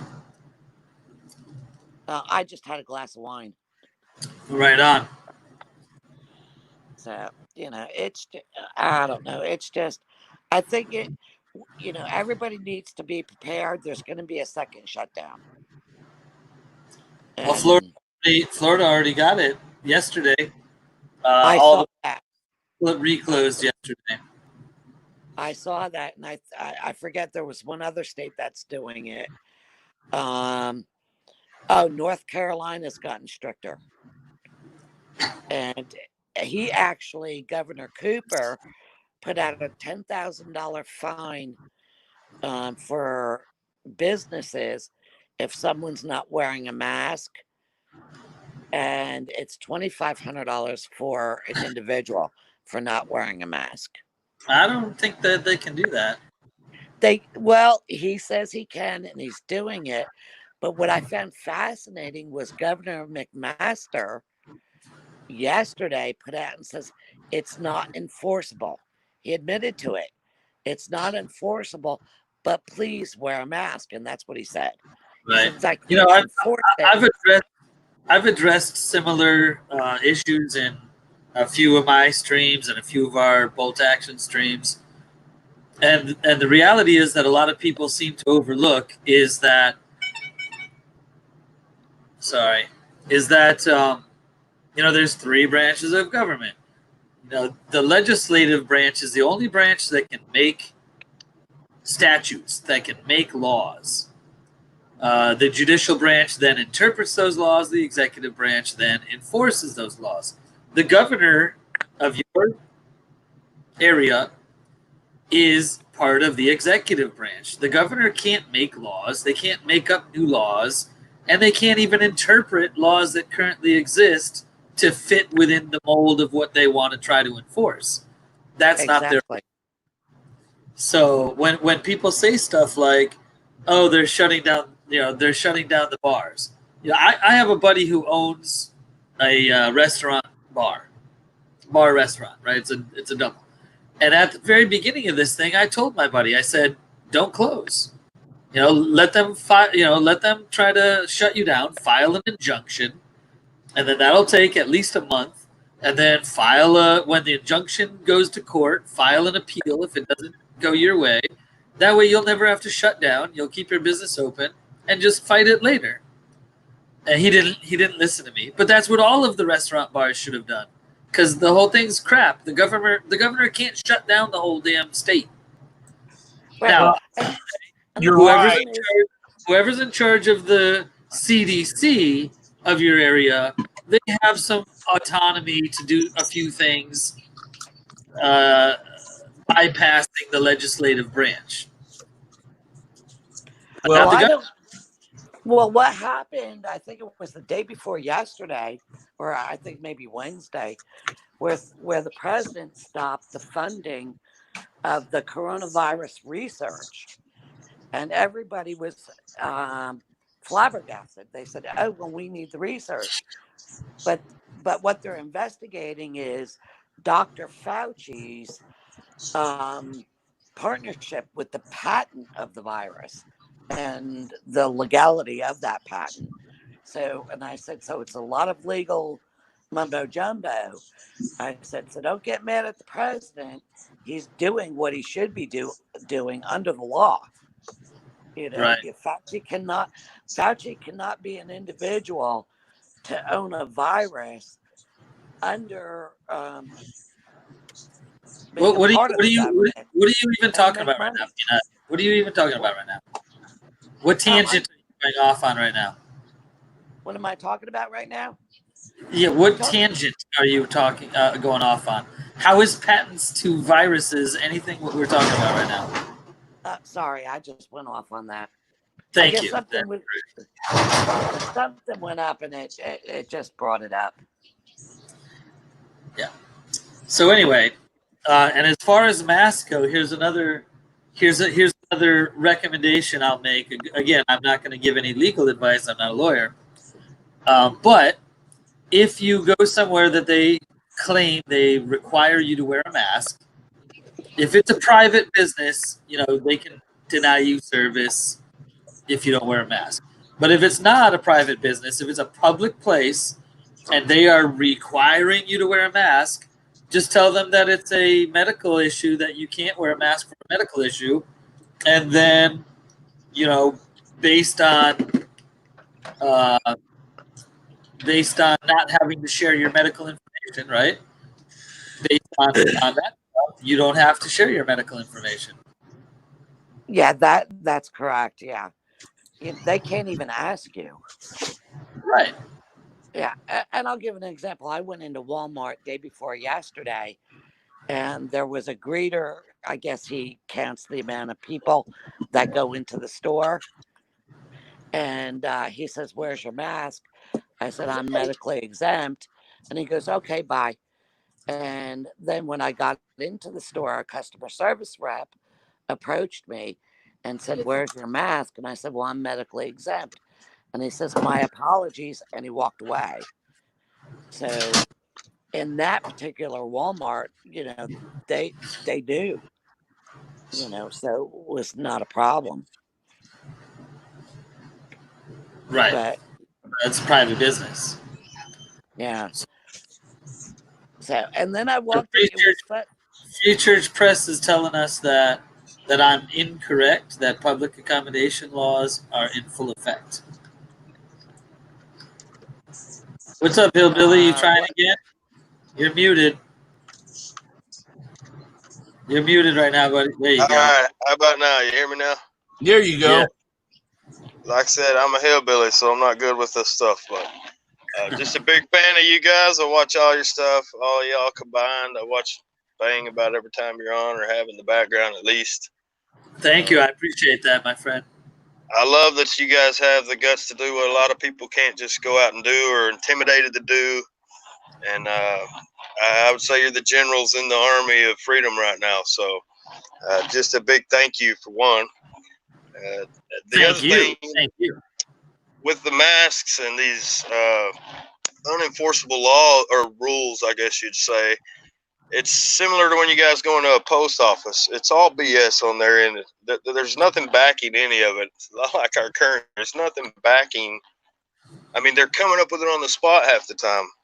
So if you've got a group of guys saying, or an agency saying, you guys have to wear a mask, and then they're actually even detaining people and going to that length, but then the head of the department saying we can't enforce it, it's kind of all a big joke. If you've got a medical conditions that exist out there at all that could exempt you from a mask, and you're not allowed to ask for medical background, I do the HIPAA law. Yeah. Yeah, it should come from the government agencies as more of a suggestion than just that. The fact that they try to make it more like a law or legislation is what causes all the controversy. In the end, they usually come saying, well, we can't enforce it. I'd like to see numbers, on arrests, actual arrests would be interesting, but That would be it's as much of a joke as most of their other signs that aren't backed by anything or anything else they basically pull out of thin air. Hold on 1 second there, Hillbilly. I'm sorry. Hold on 1 second. Peanut sent me a private message that she's stepping out, so I just want to say thank you for joining us. I appreciate it so much. See you, And Peanut. thank you for everything you had to say, and we'll talk to you next time. Good talking with you, Peanut. Sorry, Hillbilly. Go ahead, buddy. Oh, that's all right. I ramble a lot. I get started, but No, that's great. Keep going. I don't know if you guys. I know you ride News Now. Congratulations on the new bike, by the way. Thank you.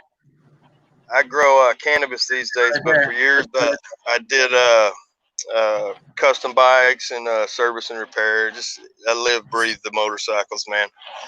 But way back when the movie Easy Rider came out, they talk in that movie about how scared people are of real freedom, true freedom, which, I mean, it's almost a myth or something these days, in my opinion. But what they said was it scares people when they see us out here, and it scared those people in that movie enough to go out and gun those guys down. They were too different from themselves, couldn't understand it, so they can't have it. It's the same concept today. It's the same, I'd say, types of people.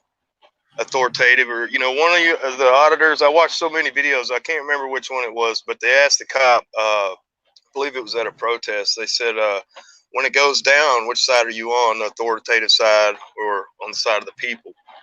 And that's really the question today, whether it's masks or how we end a riot, any of that stuff. It all comes down to that, in my opinion. It's freedom. We own those streets we're protesting in. We bought those cars you showed up with. We bought those rubber bullets you're hitting us in the face with. Yeah. A lot of people forget that. They say, man, those people destroyed that car. And don't get me wrong, I don't condone looting, rioting, any of that thing. I work hard for my business, and I would take it personal if it was looted. So I get both sides of that. I think everybody that's watching this live stream would agree that we all agree with protesting, but we don't, and none of us agree with rioting and looting. I mean, that's just silly. So we're kind of like on the that abortion debate. Nobody wants a baby to die. It's a similar thing. Nobody wants the looting. Only thieves want that. So it's kind of a moot point. But what I keep telling people, I'm in a very I don't know if I want to say racist, but I may just go ahead and say that, because these are my family, my friends, but I see it all around me. And this area is kind of, one of the least educated states in the union, for one. So I try to stay humble because we just ain't that bright. I like to think they're smarter folks than me. But then you see the authorities constantly being stupid, then you question your whole outlook on authority. These people aren't smart. they're just as dumb as I am in a lot of ways. In fact, a lot more, I'd say, because some of the things they do are just irrational. There's no logic. Once you get the mindset of being the authority, logic goes out the window most time. That's a good way to. That's a good way to word it and to look at it. Hillbilly Patriot is you're exactly right. You know, once you get in that position, you kind of lose why you're there. You lose the why, and you're more about the what. And they're just the what. What am I here to do? I'm here to keep people in line.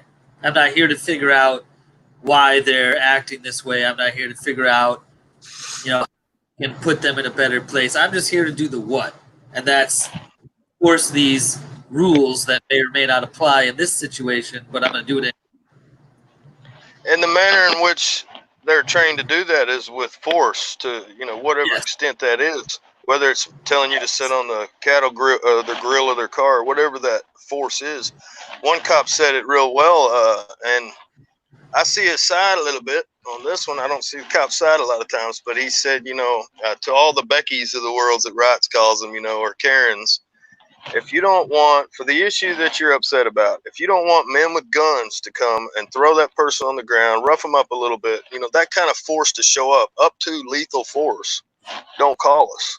If that situation doesn't require that, that's what we're coming with. And that's a matter of citizen education, which is always our weakest point with any cause.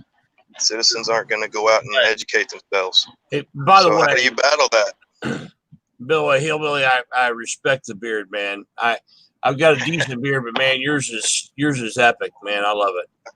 I'm gaining her back, man. I cut it off. I like to scare my wife every 5 years or so, and I cut it off. So I'm working to get it back. I usually tuck it in my belt when I ride, so I'm trying to get back to that point.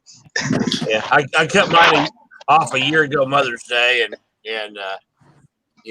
it's coming back. It's back. It's back. You can definitely do the Christmas thing every year, I'm sure. Indie News, I highlighted a comment. This was like a half hour ago, so you might not have seen it. I'm pretty sure it was from Save the Humans. I don't remember exactly who said it, but they had a funny comment about how they were asking you where their report. They made a FOIA request for the naughty list, and they were mad. They were mad at you for not replying to them. Well, Santa's not subject to That brings up a question I've always wondered. Not every video has a follow-up. I wonder, like, the percentages, or how often with you guys you run into either Backwood County or something where they don't understand and they refuse to send things. I've seen a few reports on ones where they said for whatever reason they wouldn't give it, and I know there are stipulations where they don't have to, but in general, when they know they screwed up and they know they're kind of got maybe with a body cam or something, how often is it where you just get flat blocked from that FOIA request? I know they overcharge sometimes. I think Captain said he paid $3,000 for something once. Yeah, which it depends on. Sounds like outright blocking. Right. It depends on the. I haven't come across that too much myself, but I know some people that have. I don't do a whole lot of public records requests for Charlotte County down here in Florida, which is the county right next door to me. It's the county that Ian McGuire was from, that a lot of you people, a lot of us that watch auditing stuff, we all know Ian McGuire.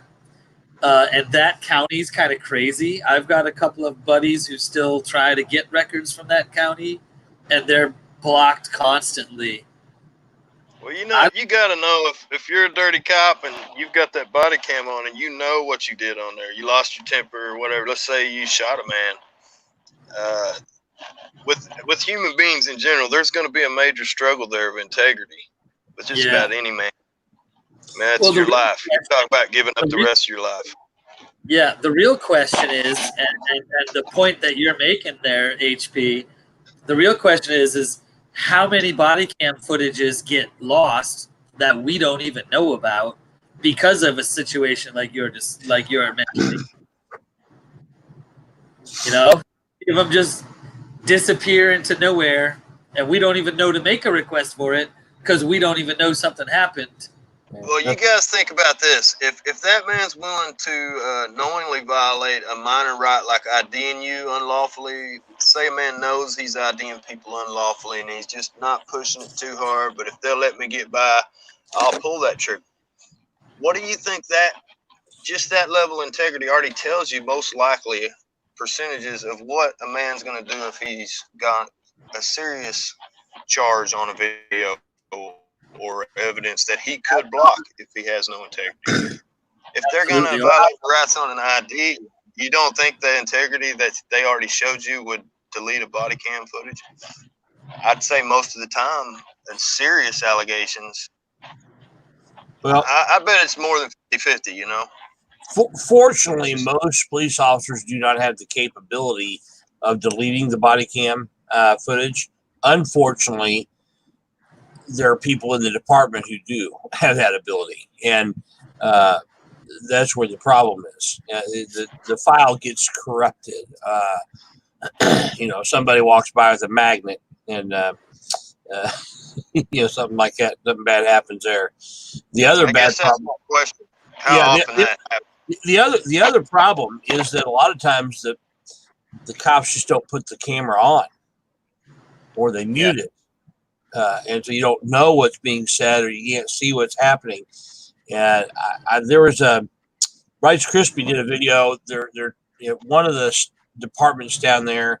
I don't remember which one it was, but they're working with experimenting with some new technology where the camera will come on automatically. It's always on, but it starts back to a minute before whatever the incident. So the officer draws his gun. If he starts running, if he falls, lights up the lights and siren, any of those things. There are several things that will automatically trigger the camera recording, and so it takes it out of the hands of the police officer. Unfortunately, they still let the police officer turn it off, and that to me is a problem. And after that point, say it's involved as evidence in a crime, wouldn't that go through? Would it go through IA first, or straight to the DA as evidence? Well, if IA got their hands on it, it would have to go straight to the DA, but there would be a chunk of time where DA is deciding whether to take the case, where the footage could be lost easily by the department. Yeah. It may be not as big an issue as I think, and that's kind of why my question is mostly how often that happens. Because you guys out there do this all the time. There's no telling how often that happens, and it's a good point. I mean, I had posted, not the one I posted today, but the video I posted like 3 days ago, where I did a live stream a couple months ago outside of Publix, and the 4 cops that showed on scene, 2 of them muted their body cam for 8+ minutes. And all personal information. They had to block that personal information in 8 minutes. 8 minutes? Come on. And then the other 2 arrived on scene and didn't even turn their body cam on for about 4 minutes. They were on scene for 4 minutes without even activating their body cam. Technology is only as good as the operator. Then you have the other side of that. I was watching one yesterday where a cop. It's an old incident. The guy was just taking eye of something or other. But anyway, he ends up getting arrested because a person who was involved in an accident come over and smacked the phone out of his hands and tried to start a fight. And they arrest the First Amendment audit guy and cop watcher. And so he gets the camera footage from the officer that took him downtown and or the arresting officer, and he never turns it off after the incident. And it shows him all the way going to the police station, taking a crap, and then not washing his hands. Was he wearing a mask? No, this was before all the mask crap. He takes a dump, and then he gets up, he turns the water on, he puts his hand under the water for like a half a second, and then wipes it barely with a paper towel and walks out. They got all that on his body cam footage. You're inside here. Yeah, you're outside. Oh man, that was hilarious. there are times, and it blows my mind. I've even seen these videos. I'm sure y'all have seen them, but cops planting evidence in cars. Oh, Literally, their body cams here and their gloves they're pulling the drugs out of are right here, 3 foot in front of it, perfectly focused. They're And too that stupid to footage even was do it obviously, anyway. yeah, it was There- turned over. there was a famous case just not long ago. There was a big hullabaloo because a deputy prosecutor, when reviewing the video, the body cam footage, she noticed that wow, there wasn't anything there, and now all of a sudden it is. And we went over the footage and saw him placing the evidence there. She went back and got a bunch of his old cases and 120 something cases. yes, oh my goodness! I mean, And they let all 100. They dropped the charges on all 120 something cases. yeah, there were some cases where people had already been in jail, and for years. They were giving her a hard time for pointing it out. She ended up having to get another job. Yep, she retired. She left the DA office because of Yeah, it. where was that? I'm trying to remember where that was. I think it was here in Florida somewhere. I swear to God, I think it was here in Florida somewhere. I was thinking it was either Texas or Kentucky, but I don't remember. I need to find that out. I can't remember either. But the one video, the famous video, is him wearing black gloves. Yeah. And he's pulling shit out of his glove. That's the one. Yeah. Have you seen the one? It's closer to me. I think it was Calera, Oklahoma. They were some just backwoods cops. Did nothing right. You could tell they didn't know the law. But there was a little airplane alcohol bottle placed on the sidewalk. Have y'all seen that one? Oh yeah. Yeah, and the guy, it was perfect setup with the camera because he walked that way first. She approached him way away from this part. But the second cop didn't know that.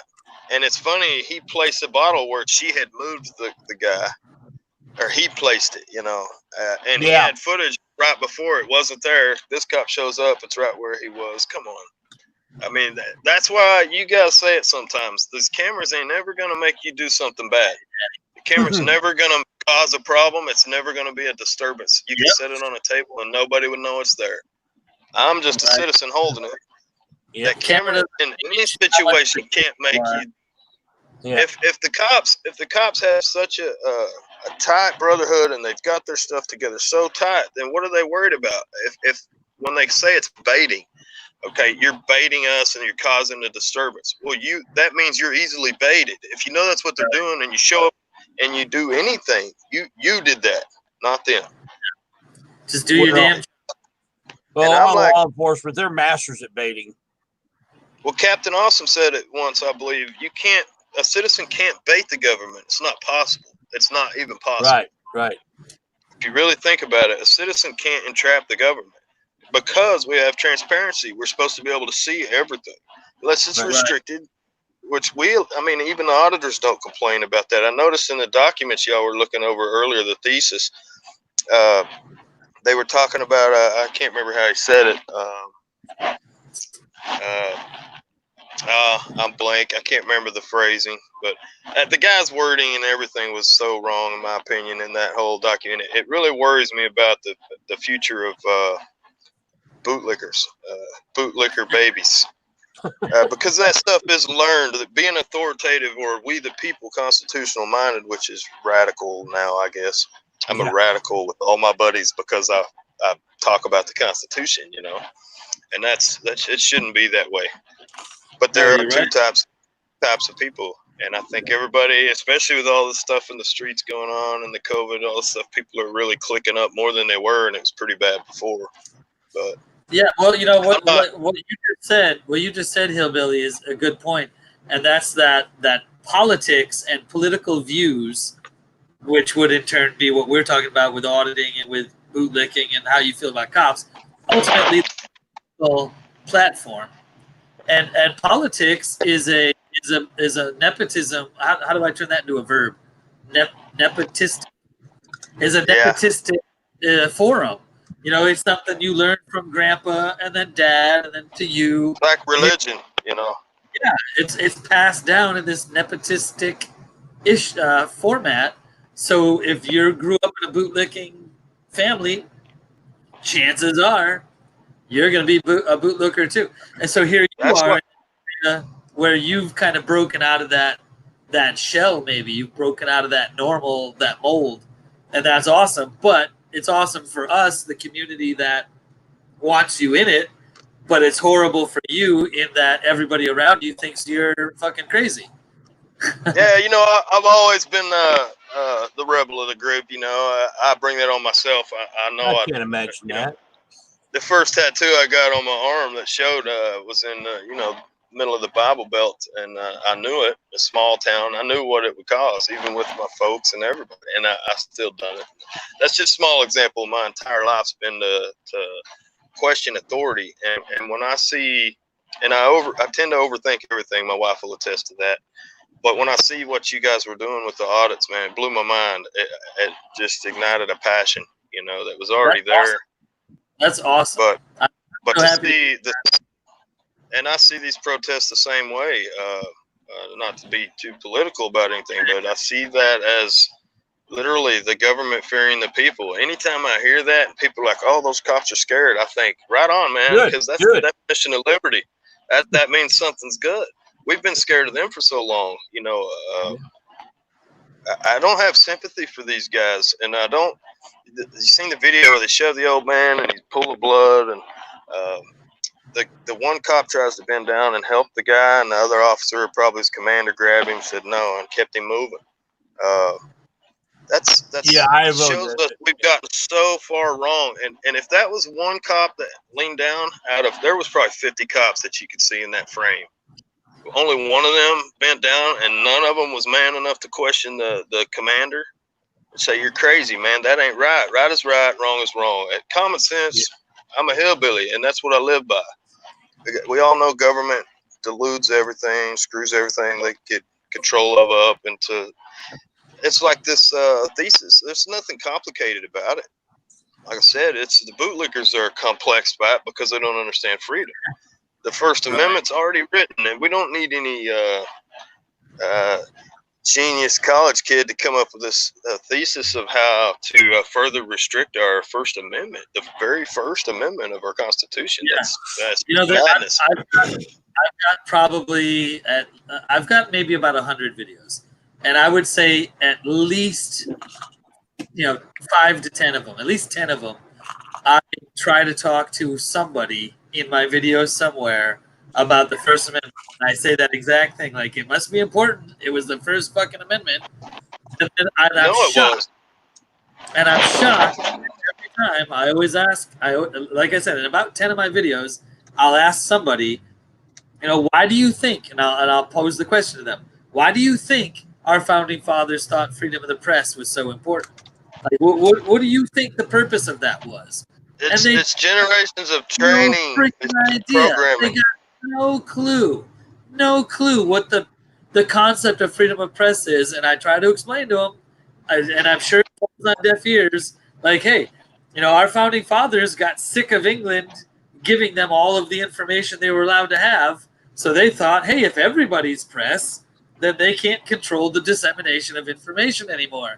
And they just, like, it goes over their head, like they got no freaking idea. I had that conversation with a cop. He said, "Yeah, everybody with the cameras is a part of the press now." And I said, "Absolutely. Now you're understanding." He was saying it sarcastically, but you're absolutely right. Now you're understanding. I've always wanted an auditor to use the wording. I mean, I hear it in my head in 100 situations with you guys that. Do you think only certain citizens are born with the freedom of press? Right. I mean, really, that's a simple concept. That's not. We don't even need to debate press passes and all these things. It comes down to, so who is privileged enough to have this particular right? Don't we all have all these rights? It's black and white. Like I said, it's only complicated to people who are scared of freedom and want to complicate it to justify in their own brain that they're right. Second Amendment, they want you to buy that freedom back from the government. Yeah. We're open carry now. We constitutional carry here. Yes. I'm from Vermont originally, which is open carry, but down here in Florida, it's not. And I had to apply for a carry conceal permit and pay money for a carry conceal permit, I had to ask permission to use my amendment, and it's ridiculous. I'll tell you a good one. The way our state government works, feds too. But What state when are the you in, cannabis, by the way, HB? I'm in Oklahoma. I'm an Oklahoma. Okie. So we legalize cannabis, and the government come in and says, well, you can't have this Schedule 1 drug and a firearm together. So if you're going to be a licensed commercial pot grower, dispensary, processor, have hundreds of thousands of dollars of cash, because the banks won't take your money. So you have to carry cash, and you'll have pounds of narcotics on you, but you can't carry a gun.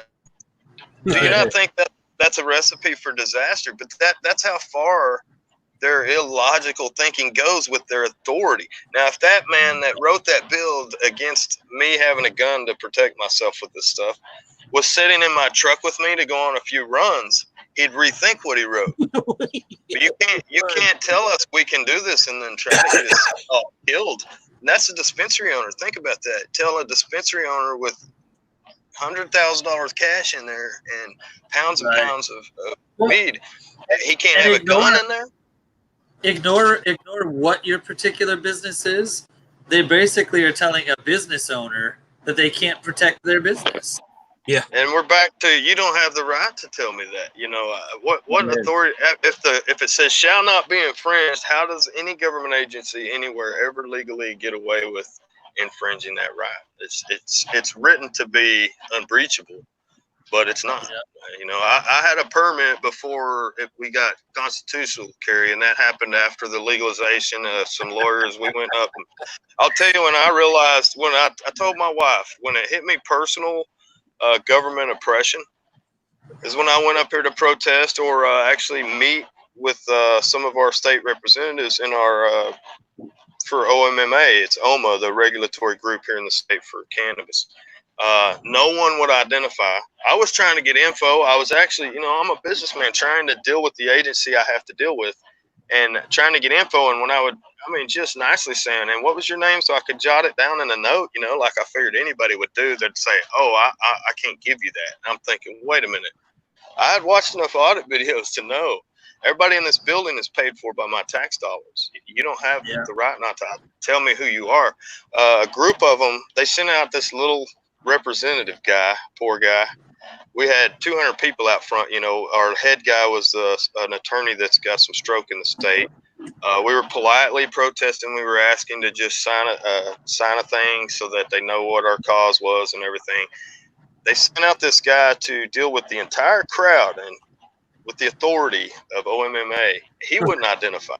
The lawyer ended up telling him, buddy, if you won't tell me who you are, then I'm not going to listen to you. Have nothing to talk about. So what we ended up having to do, we forced them to do it. There was 200 of us. They wouldn't let us see anybody, wouldn't tell us who the new head was because they're changing all the time. So the lawyer talked his way because he knew the law. He talked his way in with all of us, and we all went up to make an appointment to be, or write down our phone numbers. They wanted our phone numbers and names so they could contact us back. You know, we're registered with these guys. We'd have no reason to hide our names. So we all write down our names, numbers. It was a big hoo-ha. They escorted the new lady that's running things out the back while all this was going on. We were never going to get a meeting. We weren't even asking for a meeting that day. We were asking for the secretary to schedule a meeting with the lawyer and 2 other representatives. That's all we wanted. They wouldn't give us that. So we signed this paper. 2-3 weeks later, I get a phone call about important issues in law that could shut down or make or break my business. And I asked, this woman says, I had your name to call you back. We want to take your concerns to the people above us. Sorry, this is such a long story, but she says, I'm going to take a few notes if you don't mind. I said, I am too. I said, what did you say your name was again? She said, I'm Cynthia. And I said, Cynthia, what? What's your title and your last name? So I said, there's probably more Cynthias than one up there. And she said, oh, I'm not going to give you that. I told her, then we have nothing else to talk about. So to drive, I mean, I drove an hour and a half to redress my grievance with my government in a peaceful way, just requesting an appointment for some other people that were going to represent us. And that's the treatment I got. There was no avenue to redress. You know, if I could see if I was a rowdy doing whatever. But here I was, just a nice dude walking in a building I paid for. You were following the became correct. personal. They wouldn't let you. Yeah. They tell you got to go through the correct avenues. When you do this, they shut the avenues off if they don't want you to have them. Right. It became personal then, though. When I had probably 6 employees that day, of my employees tell me, "I'm not telling you who I am." That simple thing right there, I mean, it lit a fire, man. I'll see y'all's videos, and when y'all put up a phone number, I'm one of the guys that's going to call up and say, in a polite, legal talk, I'll make them think I'm a state attorney, buddy, the way I talk to them. That's awesome. And they'll be respectful if you are, and actually listen. Now, whether it goes anywhere, I don't know. At the minimum, it call floods. So, I mean, yeah. It doesn't go I'm not anywhere. able to audit and do what you guys do, but I dang sure make some phone calls. I hate seeing tyranny on camera. I'll rewatch some of these videos and get madder than I was the first time I saw it, you know, because you really analyze what the cop is actually doing with this verbal judo or training or whatever. Yeah. Do you guys not to rep? Go ahead. Did you ever make a phone call to the Arcadia, Florida Police Department for me and complain about Corporal Matthews? Yes, that's one of the ones that got my blood pressure up, man. Let me tell you Like this, I said, if you did make a call to them, you had something to do with Corporal Matos being demoted, and he is now just Officer Matos. I saw the stripes were gone. Stripes were gone. I love that video, man. I was hooting and hollering. Yeah. Well, you know, the cops could fix this. The cops could fix the problem, public relation wise, really quickly, if instead of all those cops walking by the guy that was shoved down, all of them stop. That's how they fix it. That's the only way they can fix it. Start doing right. You've been doing wrong. Start doing right. You know, and that means IDing. I imagine that's the one where. Go ahead. Yeah. He's the one where Captain Awesome got detained unlawfully, and I don't know if you noticed it. I study body language. The cops and their shoulder twitches. Which one? Where the one the guy where basically said, at the gas station. Here's where I owe you an apology. You don't have to show me ID. And then he says, but I don't walk on water. That apology is the weakest apology I ever saw. I wanted to reach through the computer and slap that guy. Just the arrogance, and his apology turned into, but it was because nobody's perfect. So it's like everybody's just at fault for what just happened. Not just me, you know. There's never accountability, man. That's one of my pet peeves in life. Someone's never responsible. You know, everybody's picking on me. I got 10 DUIs, these damn cops. You know, that stuff. I mean, accountability. I've got to be accountable just like the cops do. We all have to be accountable. That's what I teach my kids. You know, how can I not want that for my government and people that I pay to serve certain needs for me? I see government as more a business. I mean, the business I'm in, my main regulatory agency is government. It was huge to be my mentality and say, okay, I'm going to sign up to do this profession, and that means handing I'm registered with the Oklahoma Bureau of Narcotics and Dangerous Drugs. I mean, I'm in with the government. We're married. I don't like that about what I do, but it's a requirement, you know. So I bribe the government every year to grow cannabis. I pay them off every year. It's how I look at my license. So I can concealed carry permit, you know. Same thing. We're buying our rights. And I'm buying my rights with thousands of dollars to grow a plant on my own property. And that's crazy. That's not freedom. I'm working on a campaign for a friend of mine who's running for state legislature. He beat the incumbent in the primary, and now he's in the general election. But he is definitely a strict constitutionalist, wants to cut out crap out of the government that doesn't fit within the Constitution. But it's interesting. I met one of the other local First Amendment auditors here because I'd been talking to him about these First Amendment audit videos, and then he was at the post office, and Hoosier News Now was there, And he's like, "Oh, I know what you're doing." And so he stuck around to watch. And then the police started hassling him, and he jumped in and said, "Hey, dude, you know, tell the cop, dude, you need to like back off of this. He's not breaking any law." And so so that's how we ended up meeting. But that's how I ended up meeting that guy was through my buddy who's running for state legislator. We need more statesmen rather than more politicians. And I want to be the guy standing in the post office when you guys show up. You know, James Freeman Clark, not to be confused with the YouTuber James Freeman, but James Freeman Clark, this is back in the 1800s. He said the difference between a statesman and a politician is that between a politician and a statesman is that a politician is always looking toward the next election, where a statesman is looking toward the next generation. Yeah, that's a good. I like that. Well, I'm a statesman because my whole passion is for my kids to have a country like I want it to be. I mean, I'm going to be gone. Chain smoker. So Hillbilly, maybe I don't know if you're seeing these comments when I pop them up on the screen. So Save the Human wants to know it's $40,000 for them to license to grow in Illinois. Wow, I'll be quiet then. And Vicky wants to know how many plants you grow. I mean, let me rephrase the question. How many plants are you licensed to grow? Well, I hate to take the side of the government on this one, but it's for us Okies. We know right now we have some of the most lenient cannabis legislation. They call it the most lenient cannabis legislation in the world. Now that makes it sound like, well, what are you crying about with the government? There are a lot of silly regulations that are actually impossible to follow. Like, for instance, they told us we had to have a tracking system that talks to the government's tracking system. It has to be compatible. I had to have that in early 2019.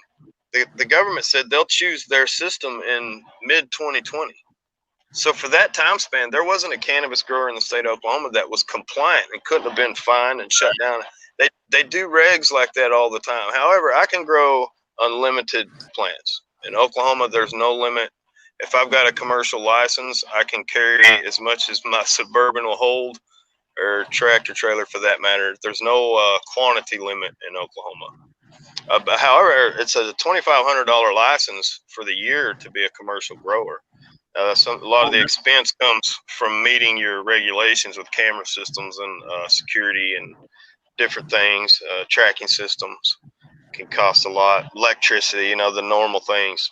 But as far as being pretty lenient on quantity and who I can sell to and all those things, it's some pretty great law. The reason why it's another example of why I'm passionate about the power of the people. I've seen it in real life.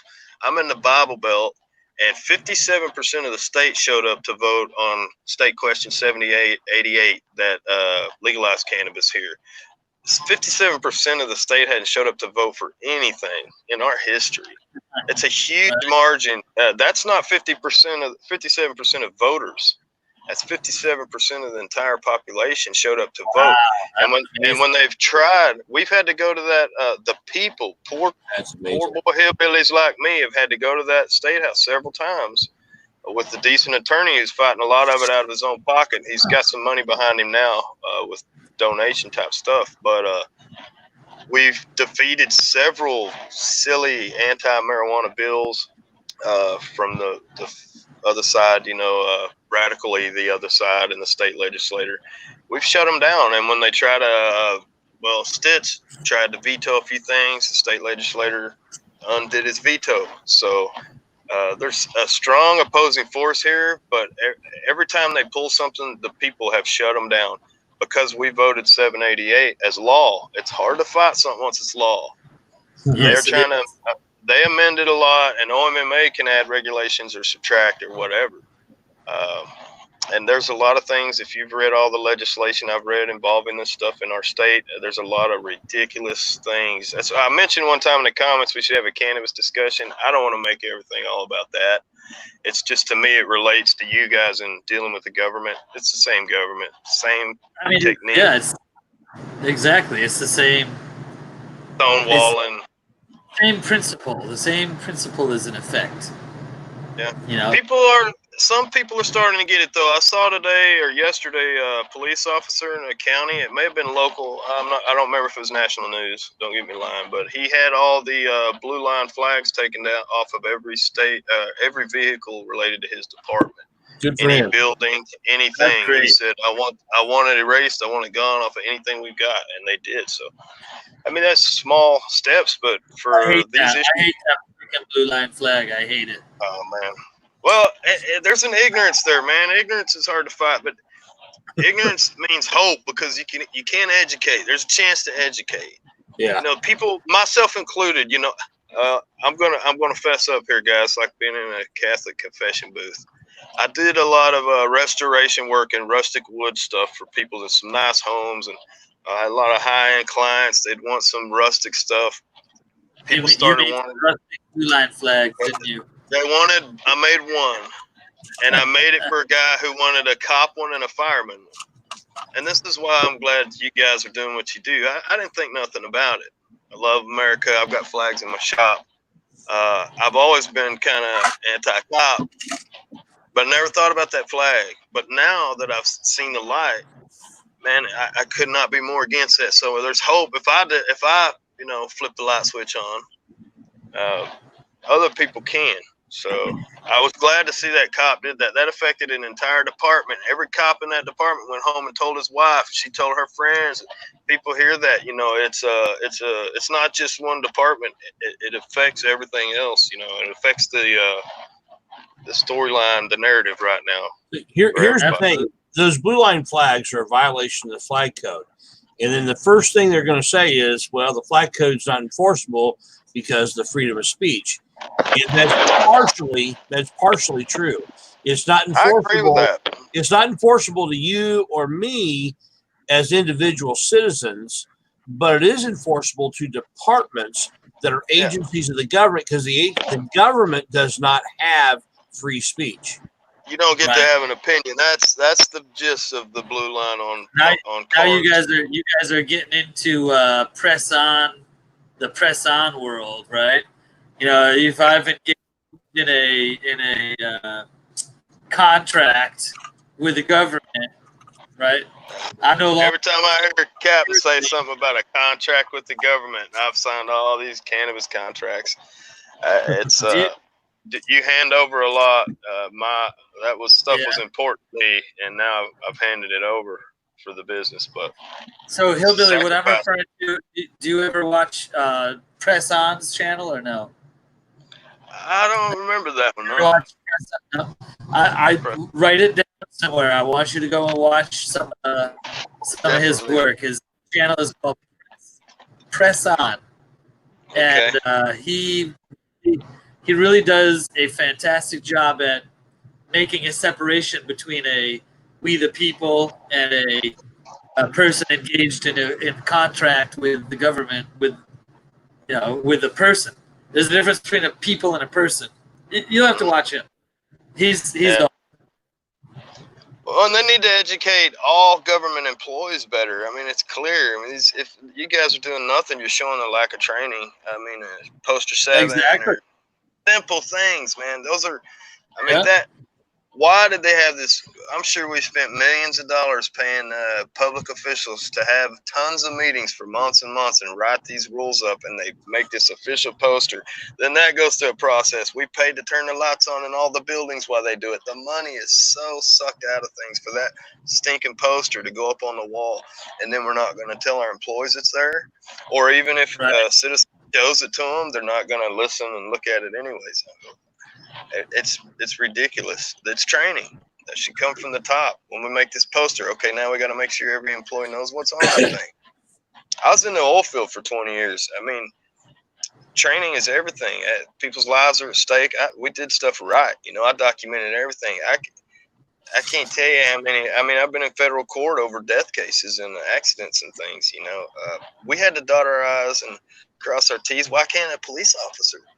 If I Right. compare my work on paper in the oil business to what I know of police officer paperwork and FOIAs, and they half-ass everything, and it should be Oh, they a only cut get above standard they get private they get business. 6 months of training. You're right. They get 6 months of training, and I always say this as a joke. I don't know, and actually, Indie News Now would have a way better actual reality check for me. But I always say as a joke, they get 6 months of training, In 5 the months street. of it is in the firing range, and 2 weeks of it is restraining people. So they only really get 2 weeks worth of law education. Yeah. It's more than that, but it needs to be a lot more than what it is. Yeah. You know, my view, and not having gone through it like Indie News Now, but my view is just like you're saying. Now, if they spend enough time training on the basic law, they can't be doing that. Or they know I lost my train of thought a minute ago. But the thing with Captain Awesome, that sergeant said he'd been on the force for 20 years. He didn't know how to ID a citizen. Wow. I mean, you know, his mistake in that video was, you know, he was trying to ID him hardcore and telling him you have to, and that's why he said, "Oh, I owe you an apology." At least he did that. It was the worst apology. At least ever. he did that. At least he did that. But Well, that was my a video- 20-year officer. Yeah, you're exactly right, and that's ridiculous. At least he apologized. But my video I was talking about earlier with my outside of the public shopping center, the cop that showed up first that had he had one chevron or whatever that's called Yeah, with corporal. a circle. Well, no, he wasn't, because 2 would be corporal in Florida. Okay. If he was Okay, military- some agencies have like a master deputy or something like that. He was like a deputy first class or whatever it was. Yeah. But he was a normal deputy. He was a little higher ranking. And so here in Florida, the statute 901.151 is the statute on ID, you know, the stop and frisk law. How do I know that statute, and I live in Oklahoma. Just from you guys, Okay. I know the Florida statute's better than mine. Listen, this freaking cop, I told him at the very beginning of our encounter, I said, you know, according to 901.151, when am I ready to ID myself? And he's like, oh, anytime in any investigation. Anyway, fast forward 30 minutes later, when he's talking to his sergeant, he says to the sergeant, as I got his body cam and I put it on my video, he says, I asked him for his ID. He refused to ID himself. And this is exactly what he said. You ready? He refused to ID himself because of 905 something. Like, you don't even know the freaking statute? 901.151. You don't even know the statute? Because of 905. There's got to be, with technology, there's got to be a way for officers to be able to charge and somehow know with I don't know, computer checklist or something. Does this meet the requirements, the bare minimum? Because Right. so many of these videos, they'll ask the cop, can you cite the law? And he'll be saying, I'm going to charge you with this. Can you cite the law? I'm not going to get into tech talk with you. You know, and we're not going to debate technicalities. Well, Right. then what do you think law is? That's all law is. Open a law book. It's page after page You're going technicalities. to get into technicalities when we go to court on this, dude. Yeah, Yeah. exactly. And if it's not But they going to don't make give a it through shit court, because it why qualifies waste immunity. money? They don't care. It makes me angry to see police officers waste money on purpose. If they know that's not ever going to make it through court or hold up, they're just doing it to hassle people and cost them time and money, which I see happen all the time. Exactly it. It's an ego Then thing. that's Exactly it. that's just cold-hearted wrong, man. Wrong is wrong. Back to common sense, man. My kids know better than that. Rest. I think qualified immunity can be beat on some of these cases where you tell them this is the exact law. You show them on your phone. You here it is. You can read it from the state's website. You must have doctored it. Your move. You know, They'll look it never up forget. on your phone if you're not sure. but know that you have no qualified immunity if you knowingly violate my rights. Well, The way I look at qualified immunity, if you need qualified immunity, there's something wrong. Because when a citizen commits a crime, they investigate, you either guilty, not guilty, punishable accordingly. If you've got to say, well, we want extra coverage when we do wrong, that's the only thing it can be forced. You're asking permission to do wrong. Yeah, to be clear, qualified immunity does not extend to criminal cases. It's only civil cases. Right. Okay. And I want to add this because we're kind of overlooking this. Qualified immunity only applies if it's not a clearly established thing. Right. Yeah, like, something like Philip or Turner versus Driver would have to establish exactly. Supreme Court. That established it pretty clearly. Yeah. Right. You know what I say? The First Amendment established it a long time ago. Well, it's only us people, smart people, who got to make it more hard. Yeah. Government thinking, authority thinking, whatever it is. I didn't like my football coach. He could discipline me. I didn't like anybody who had any authority over me. I didn't trust them. And I did find things about my principal while I dug for things back then because he was so hard to get me. I thought, this authority's not probably perfect either. So back then I remember finding ways to get dirt back. If he's going to try to make dirt up on me, I've got to find him out. Yeah, Liberty Liberty Ninja News question. What about hands in pockets? If it is a Terry stop where they're stopping you with reasonable, articulable suspicion that a crime has been, is being, or is about to be committed, then for their safety, they can demand that you have your hands out of your pockets. If it is a consensual encounter, I'm waiting for the cop to tell me to take my hands out of my pockets. My first question is, am I being detained, or is this a consensual conversation? Right. Well, I'm going to keep my hands in my pockets. And if you're uncomfortable with this consensual conversation under that context, then you can walk away. I'm not taking my hands out. Not to mention, a lot of the times you see them do that, they've already patted him. They've Terry patted him. A lot of times they'll still, hey, I told you to get your hands in your pocket. As a cop, I'd want his hands in his pocket if I know there's no guns in there. They're kind of restricted more that way. If you're thinking logically, if you know that if you patted him down. Yeah. So I would, if they have told you it's a consensual conversation, then I would leave my hands in my pockets and tell them to, kick rocks. Walk away. Yeah, if you're anytime I hear that, I'm like, that's where I walk away immediately. If you're uncomfortable with this conversation, if you're too scared or nervous about this, you can leave anytime you want, just like I can.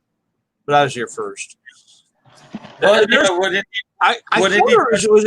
was it Hoosier News, Houston, or one of the Hoosier News, Houston, or something like it? One of those down in Texas where he actually does that to a couple cops.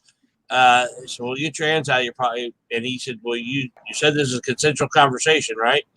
I'm going to leave it. I'm going to leave my hands in my pocket." So, no, it was Dallas. It was a Dallas guy, and they ended up leaving. Yep. So I saw a black kid doing that with two highway patrolmen on a video the other day, and he was an auditor, and he kept saying, they told him, get your hand out of your pockets, and both went, reaching back.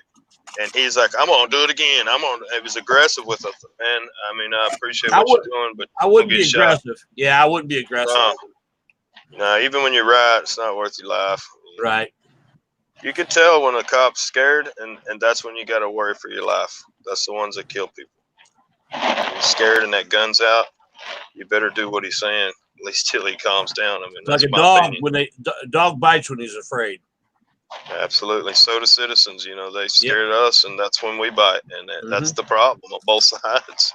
Yep. You corner a man, how many times have you seen them tasing the guy and you hear that clicking nonstop the whole time they're saying stop resisting? It's like, man, he's not in control of himself right now. For 2 minutes, you tased him. He hadn't been in control the whole time, never resisted you. He's just getting shocked. Yeah. I mean, there's a lot of that. They get amped up and it feels to them like they're resisting, a lot of it. Stop resisting is a thing that they say in hopes that the audio is clearer than the video. Yeah. So that they can, and it's just like with the George Floyd case. You hear them while the guy's on his neck and you got 2 more people laying on top of him. Get up and get in the car. Get up and get in the car. He couldn't. They were keeping him from doing it, yet they're commanding him to do it. But they're saying that in hopes that the only video that comes out is their body cam that doesn't have a good shot of what they're doing to him. And, their story was going to be, oh, well, he wouldn't get in the car. Right. Deflection. And the reality is they drug him out of the car. Yeah. You thought in the movies when I was a kid, the guy put his hands up. He'd be rowdy, and the cops would be on him. And then when he realized he had no way out, he put his hands up, they cuff him. I myself, back in my younger days, got in a fight at a bar. A bunch of locals called him on me. I was on the highway getting out of town. Cop got right on my butt, OHP, looking for my tag. And I turned around and gave him the bird. Jack Daniels gave that man the bird, not me. Like I said, this is years ago, man. I'm a good saint these days. But I tried to outrun him. I thought I could do it, and a bunch of them got on me, and I go to exit off, and I was going to go across the bridge, go back the other direction, double back. There's 5 cops on that side, too. I saw it getting over the bridge. I stopped my bike in the middle of the bridge, stood, both hands up, big spread, and 10 cops, billy clubs and all, knees and everything, and I thought, well, I gave up, but I was even programmed all my life. I just thought, well, I screwed up. That's what I left that scene with. I screwed up tonight. Now I see it like they had no right to beat the living hell out of me that night. I gave up. Who did I hurt? It was a victimless crime. Middle of the night, no traffic whatsoever. I was just being goofy. I grew up in a small town. I was used to the cops sending me home, taking my beer and sending me home. I was naive. But they beat the living hell out of me with billy clubs that night. 10 men on one that had gave up, proceeded to beat running the for hell the out police never works out well. I get that. But, and I'm not justifying what they did. Adrenaline gets up, and I caused that. But if we're going to, walk around with our chest out and declare this high standard, then we have to have a higher standard than I'd say. I, as a father and a Christian man right now, wouldn't do that to somebody. So if I had a badge on, I know I would not do that. So I can judge. I'm not justifying what they did to you, but I'm just saying it never. I was last night. I was out doing some cop watching and got into this remote area where I couldn't go live because of the internet connection. So I got some video I need to post. But it was a sheriff's deputy who was in a felony. He was doing a felony traffic stop, narcotics related, and he was called in for backup. Well, the guy saw the deputy behind him, decided to take off, and they ended up with high-speed chase. Well, the guy tears his car up and in his crash. He gets out and tries to run. The sheriff's department did a great job. They apprehended him. They didn't beat him down or anything. They had him sitting down. They called the ambulance over because he was in a significant car accident. I'm over there videoing. I'm walking over there fairly close to the scene.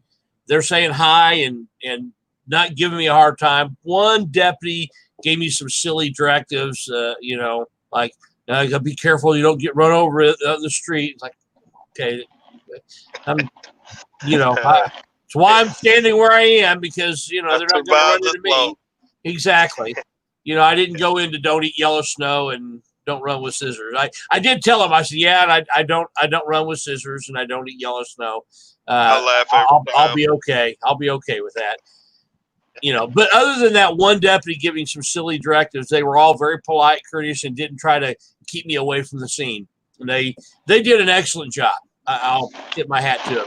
Yeah, I think that's important for us to acknowledge when they do it well, so that they don't see us only as being jerks.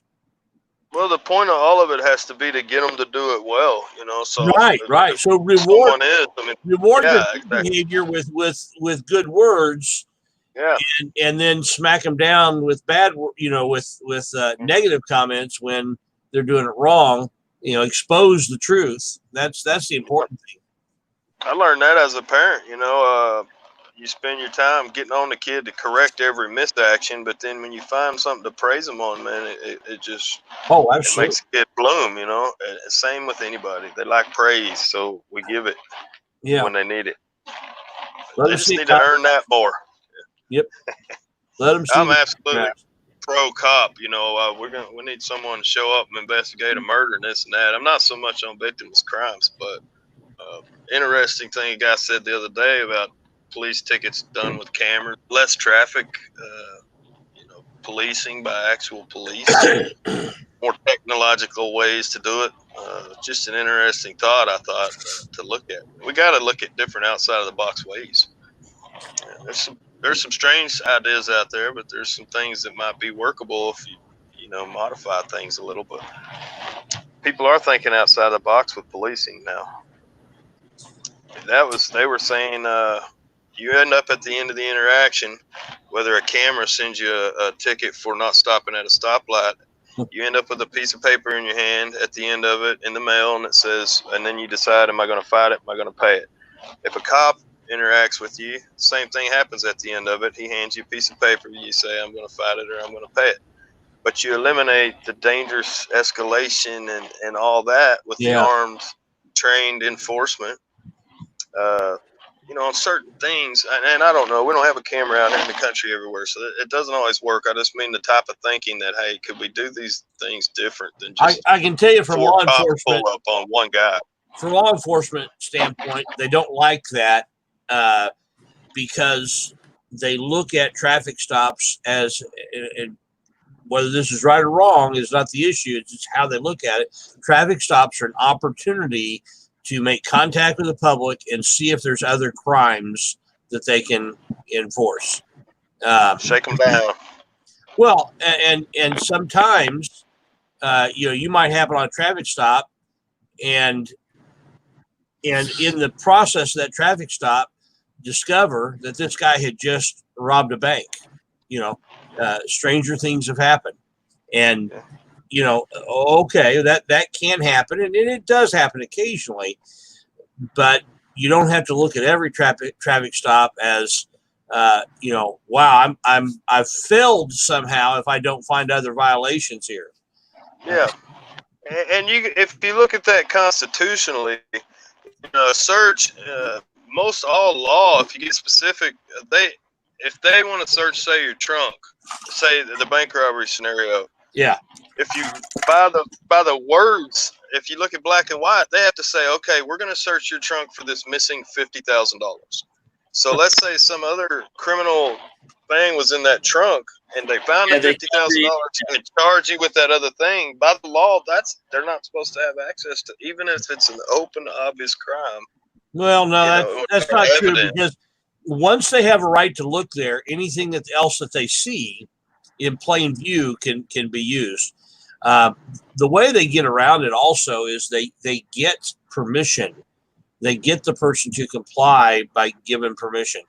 And my Driving While Black on the south side of Indy video, the guy, that black guy who didn't realize just how black he was driving, he gave them permission to search his car and search his trunk, and the whole stop was based on an expired license tag, which couldn't be enforced because the governor had shut down the license branches and by executive order said that those can't be enforced. So the stop shouldn't have even happened to begin with. We held the guy on the street for 20 minutes, had 6 officers out there, all because he looked like a hood rat with long dreads, and they were sure they were going to find something, and they didn't find a thing.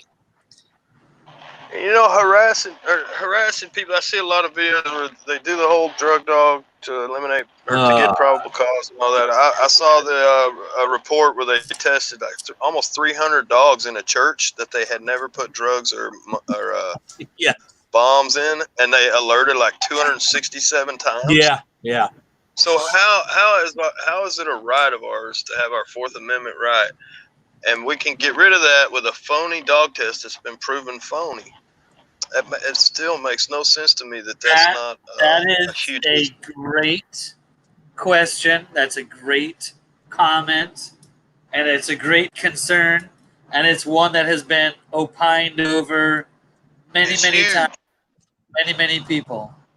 It's the most frequent That's the right ruin your life charge. You know, Yep. they get it with that dog The that right has been answer, proven to not work.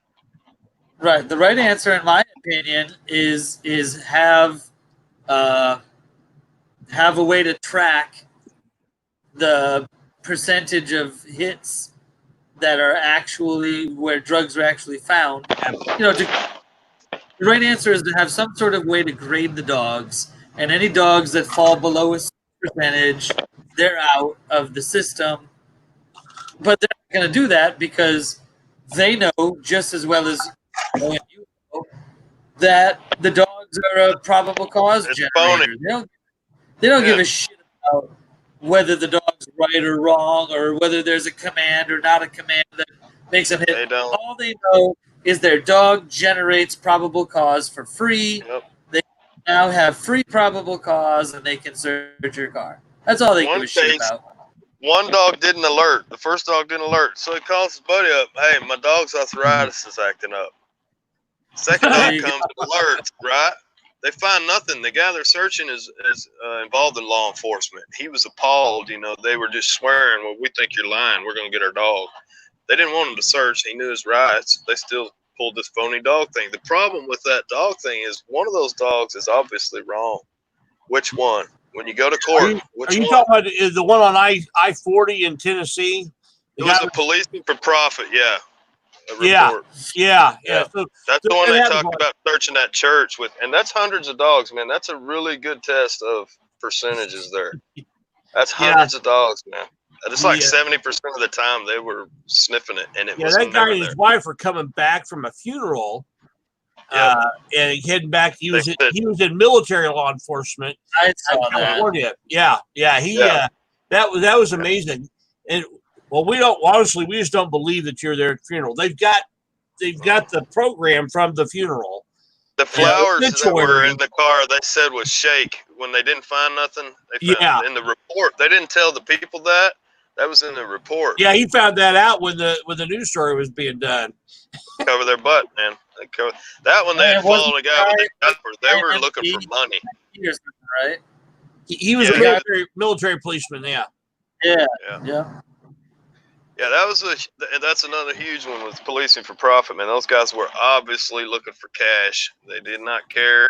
They didn't care if they had evidence it was related to any crime. They were taking money. And he even told that guy, he said, we've never had drugs in that car or nothing. He goes, well, coming this direction, I wouldn't expect you to have drugs. I'd expect you to have money. He said it. Yeah. So what? So you're admitting right now you're not interested in stopping any drugs. You want the money you get to keep. Yeah, they'll pull over truckers and they'll search and, well, you've got this large sum of cash, but which is consistent with drug trafficking. But if you're telling me that cash is not yours, then there won't be any drug charges. There's the guy going with it. So we'll just take the money and hold that if we find the rightful owner. But, if you're telling me it's your money, then we're going to assume that this is in drug trafficking money, and then we're going to charge you with something. That guy, one of those same report, he pulled over a guy, had 20 grand on him. I think he was going to pay the rest of the money to buy a new business. And they asked him, what's the money for? Why you got this much money? And what got him in trouble is he didn't want to tell him he had the money. You got any large sums of money? He said no. He didn't want him knowing about it, and he felt he had it right. He didn't need to tell him about it. But that's how later they said, well, You said no, you lied. Now you got 20 grand in here. It's got to be drug. It took him a year to get that money back. In the report, it said nothing about him saying it was to go pay for this business, which he could prove. And the interviewer asked the cop that wrote the report, why didn't you put that in the report? He goes, I don't know. And that was it. Like a third grader. Yeah. You spilled something on the couch. You know, what happened? All over your face. I don't know. Liberty Ninja News, I love that comment, by the way. I can't see any comments. Liberty's asking if any of us have ever asked the cops to bring a Red Bull like Casey Camera Boy does. That's funny. Yeah. Grapes. No, it's a trick. Bring me a Red Bull. Yeah. I can't remember. There's something else he asked for too sometimes. Like he wants crepes, I think. Yeah, crepes. Yeah, crepes. Something. Yeah, crepes. Crepes. And with the night what was. Yeah. That is funny. Yeah, it's pretty funny. And then I've actually asked him when the cops get out there asking, do you have my Red Bull? Oh, they didn't tell you to bring me a Red Bull? I told them to tell you to bring me. You know how those government agencies got to feel when the cops show up and they say, "What's up, man? What's going on? Oh, man, you here too?" You know, and their buddies, and they know him. Yeah. They don't stand a chance in those cases, you know. Any of y'all, you know, the cops show up like, "What's up, buddy? You back?" You know, when they know you, they've already been through it. It's great. Free Church Press, what do you think a marriage license is? I think it's a receipt in case you want to return your merchandise. That's awful. That's a good question. Really, you know, it's a thing between, honestly, that comes from the church. So the marriage technically came from the Bible. So really, you know, it's all related to that, which is to me church, and separation of church and state. You know, it's the government's way of being a part of your contract there with your spouse. Separation of church and state's actually not even in the Constitution. Yeah, that's not actually in the Constitution. No. However, I've got a book I'd like all y'all to read, and it's actually our founding fathers' own writings. I don't like interpretations other people give, you know. And there's, you know, they varied. They're like people today. Some really believed in separation. Some really believed against it. It's an interesting debate. And reading, it's called Dynamic Freedoms is the book. It's a pretty simple read, but it's got a lot of writings about that stuff from the men themselves, you know. And it surprised me on a lot of what some of them thought and which ones if you really wanted to have a separation of church and state, you'd have to remove freedom of religion out of the Constitution. Yes. Yeah, I think it's silly for the government to be involved in religion in any way if you break it down. So that's, you know, I really don't think one of our founding fathers quotes that said, if you really want to decrease purity of church or state, put them together, and that's kind of how I see it. You know, if you want to gobbledygook up your religious practices, let the government get in, and that's kind of the basis of my belief. You know, I think if we look at it this way, the Constitution restricts the government from establishing a church. It does not restrict the church or religious people from impacting the government. So what? Just food for thought. Or what happens? Let's say, like in Scientology, somebody ends up billions of dollars heavily lobbying the government.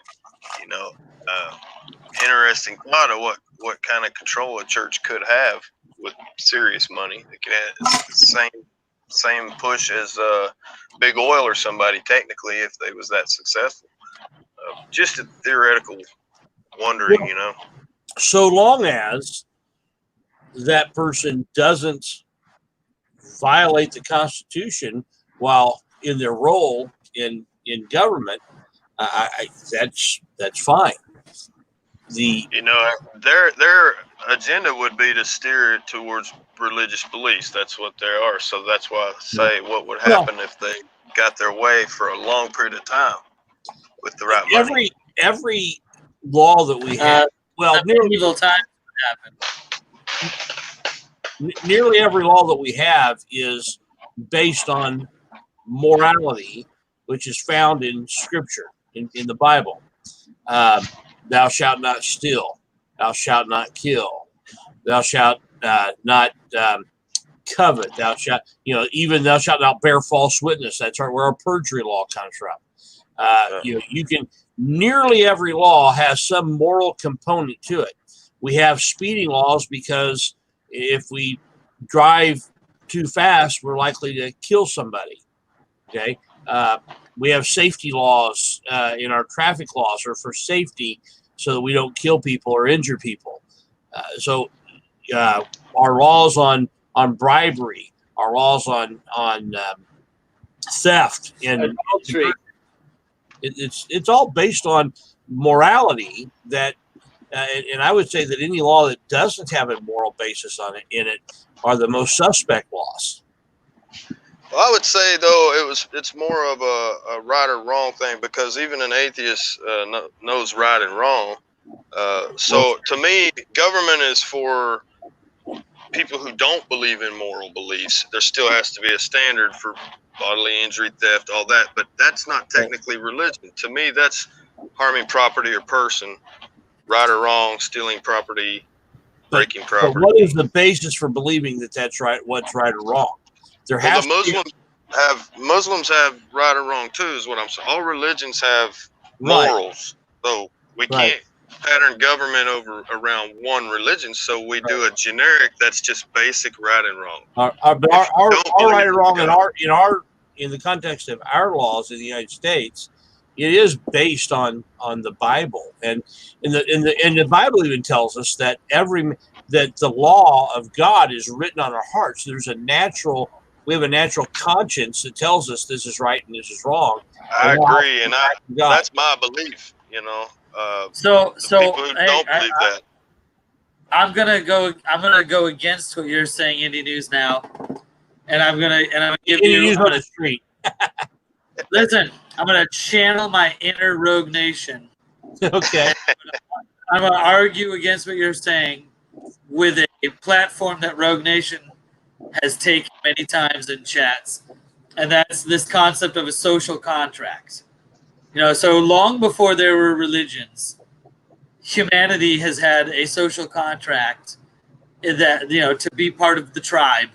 If right you stole somebody else, you had, you got your hand cut off, or you got kicked out of the tribe, or you got whatever consequence. Long before there was religion, to live in the group, you had to enter this social contract, this set of rules that we all took, into account to live by with each other.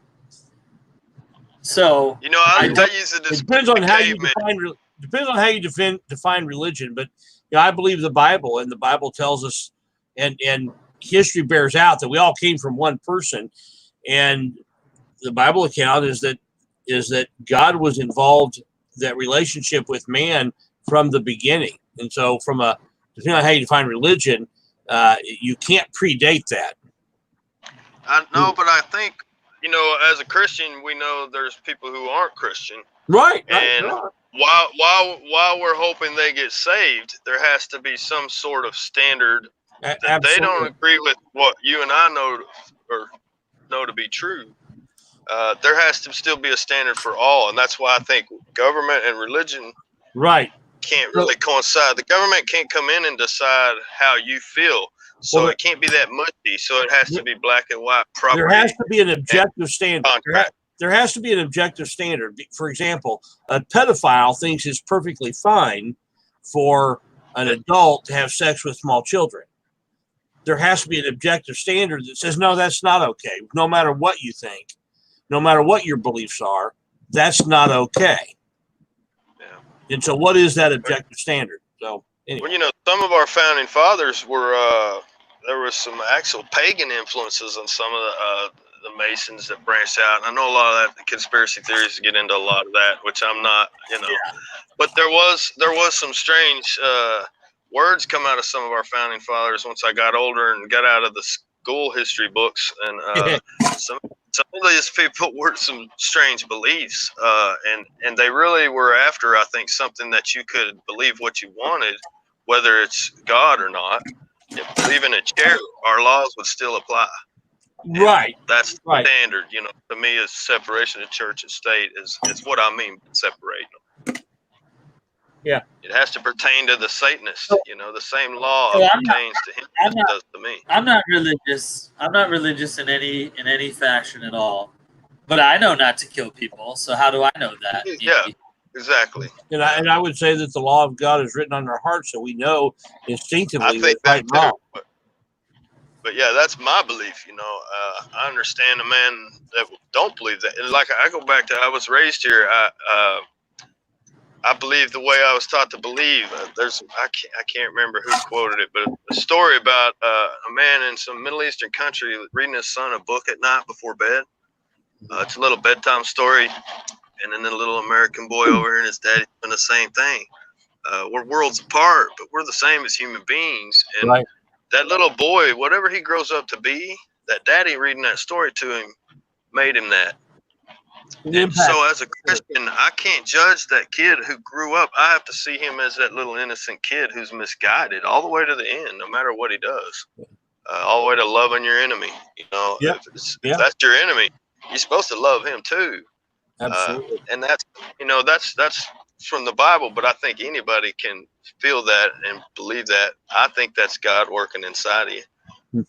It could be some alien in some other universe too. I don't know it all. You know, whatever you believe, you know those right and wrongs. You know, I think a baby knows it really. They look guilty before they know they're supposed to. They look guilty. They learn to lie by 2 years old, like a master. You know, it's human nature. Lie and manipulate. Yep. Add that with authority, and you have tyranny. Yeah. When they grow up, you know, that's where it starts. It starts. That's why I say tyrants learn to be tyrants. Whether it was daddy talking against some hippie group out there, didn't do what he thought was right, you know, or whatever it is, oppressing other views or people. They learn that over time. It's hard to defeat a lifetime of programming. My dad was at Woodstock. I take offense to that statement. Right on. Oh, my dad was nicknamed Foogie, man, so I can't say nothing. For sure. My dad passed away, unfortunately, but he never let us see it. But my mom tells me later in life that he tried to grow a couple of plants when we were little bitty in a cellar of a rent house we had way back. And I'm like, he said what? And mom said, yeah, he'd be so proud of what you're doing. Now it blew me away, man, because you know I always had the guilt in this area, like I'm the pot guy, you know, very judged around here for. Well, wait, so you're a religious man, right? All herb-bearing seed. I'm actually a licensed minister. I can hit you if you ever need it. I don't have a congregation, anything. And I'm not denominational. Around here, people are real divided in denominations, man. If you ain't with us, you're not even really Christian, you know. I don't get into that. That reminds me. I got to tell you this joke, and it's by. You guys know who Emo Phelps is? He's a comedian, kind of a weird kind of guy. But anyway, told this joke, and he's not a religious guy, but it was a religious joke, and it's really funny. He says, I was walking along and saw this guy on this bridge, and he was about to jump off, and I'm going to shorten it a little bit, but he said, don't jump. He says, why not? There's no reason to live. Nobody loves me. He says, well, God loves you. And he says, do you believe in God? Yeah, I believe in God. Great. Hey, are you like Jewish, Hindu, Christian? What? He says, well, I'm Christian. Great, me too. He said, which franchise? Are you Catholic, Methodist, Baptist, or what? He says, I'm Baptist. He says, oh, me too. He said, are you Independent Baptist, Northern Baptist, Southern Baptist, regular Baptist? I'm Northern Baptist. Me too. Are you Northern Baptist, Great Lakes region, or Northern Baptist East Coast? And he said, I'm Northern Baptist, Great Lakes region. He said, oh, me too. He said, are you Northern Baptist, Great Lakes region, Confession of 1697, or Northern Baptist, Great Lakes region, Confession of 1783? I'm Northern Baptist, Great Lakes region, Confession of 1783. He says, So I said, "Die, heretic," and I pushed him off the bridge. I knew that was coming. You know, it's sad but true, man. I've actually seen some drug addicts, tattooed drug addicts, sit down quietly in the back of the church. Recovering addicts. They were Yeah. going to a program, and they sit down in the back of a church. They got run off, man. And I like to church hop a little when I go and see who's who, what's going on, you know, and not be so. Your joke reminded me of Monty Python's Life of Brian. Oh, my God. When they're sitting in the stadium, yeah, and they're like, "Oh, fucking Judea's front," and he's like, "Well, we are. We're the Judea's front. Oh, we all? Who are they? Well, they're the front of Judaism. Oh, fucking people's front of Judaism." Yeah, it's also the one where they had it figured out way back then.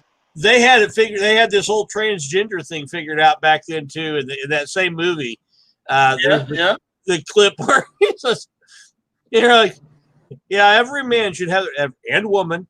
And the guy came, "What is your obsession?" I want to be called Loretta. I'm a woman. I want to be a woman. Why do you want to be a woman? I want to have a baby. A baby? Are you going to keep the womb in a box? It's just hilarious. Genius, man. Everybody has the right to be this or that. Everybody has a right to. Yeah. What was the line? I can't. Something about he's just struggling with he's struggling with his something or other. He goes, yeah, he's struggling with reality. I got that movie down here somewhere, man. Great scene. I mean, I wish I could do it justice. Let's watch the whole damn thing. Yeah. Look, it's hanging on the cross, bloody and dying, and singing. Look on the bright side, man. He says, "I'm not the Messiah. Only the Messiah would say he's not the Messiah. All right, then I am the Messiah. I knew it. You're the Messiah." It's like how to tell if they're a witch, man, in the grill, you know. Yeah. It weighs the same as a duck. Yeah, very small rocks. Yeah. He said, "What else floats? Very small rocks." Yeah. Genius. He made me into a newt. A newt? Well, it wore off. I got better. I got better. Yeah, that's right. I got better. He tells him, he says, "Well, I'm your king." He says, "Well, I didn't vote for you." I didn't vote for you. Yeah. But that's not how. You're not my king. Yeah. Well, you're talking about there's what was that? Raising Arizona. There's a you guys remember that movie? Oh, my favorite, man. Oh, that's man. the reason I still like Nick Cage after all his bad movies. He'll still always be a genius. So there's Nicolas Cage. Yeah, he's being questioned now. Don't tell us what we want to hear. All we want to hear is the truth. So do you want me to tell you the truth? Well, no. Wait a minute. Which is it? Do you want me to tell you the truth, or do you want me to tell me what you want to hear? All I want to hear is the truth. Oh, well, then I can't tell you the truth. But another genius. That was hilarious. Well, I'm glad I broke through tonight and got through my little technical difficulties, man. I've been wanting to say hi for a while. Watched all you guys for a long time. I watch all your videos. The way I work, I put it on my phone and the speaker in the corner of my building, so I hear the videos over and over. I like oral arguments in the Supreme Court. It's another awesome avenue to watch videos, man. The Turner versus Driver oral arguments are really cool. The judge getting in that cop's butt, he says, "Well, we had a reasonable suspicion," and the judge says, "Of what crime?" And he said, "Well, he was photographing and this and that." He said, "Well, that's not illegal." He said, "Of what crime?" And he said, "Well, sir, that's a red herring." And that's just to the cop's side, really. They see it as a red herring. Yeah. The fact that they don't have any reason to get him. Well, I need a reason. It's a red herring. I can't have my herring. You know, that's as simple as that with the ID and all that case, you know. But I love that guy. The Castillo, his channel is great too. He put together a montage of some of these things, like them wanting to ID him, and Well, I don't think I need the ID. Well, yeah, you do. And well, look, just sue me. Okay, and then a long time later. Officer sued. Yeah. Yeah. Oh, I love the follow-ups, man. That's why I like the Batosa. However you say that. Yeah, yeah.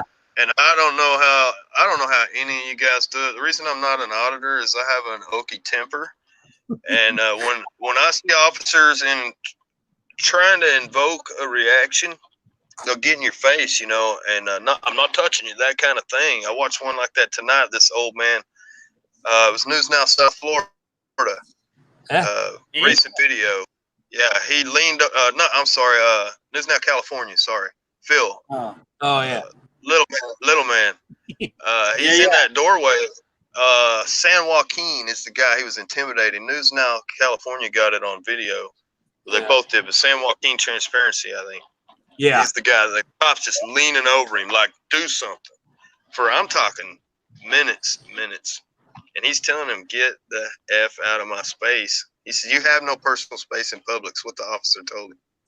Security guard. He was a security guard. Oh, that works too. I couldn't handle that. I'd swing at him. My body would make me. I don't know how y'all do that. The physical intimidation. Well, the personal space is for your protections. I'm about to sneeze.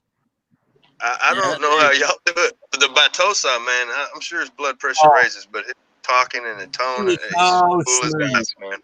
The news in South Carolina is really good too. And Captain Austin, man, he's There's that South Florida. He's pretty quiet a lot of times, but Captain, he's like you said. Captain's the best at it. Captain's the best. Just say, you can't do that here. You can't do that here. Say, no, you're okay, man. You're all right. Yeah, you're okay. You're okay. Yeah, no, you're okay. It's okay. It's all right. It's all right. It's okay. You're okay. He's cool as ice too, man. That's why I had to buy me some Freedom shades.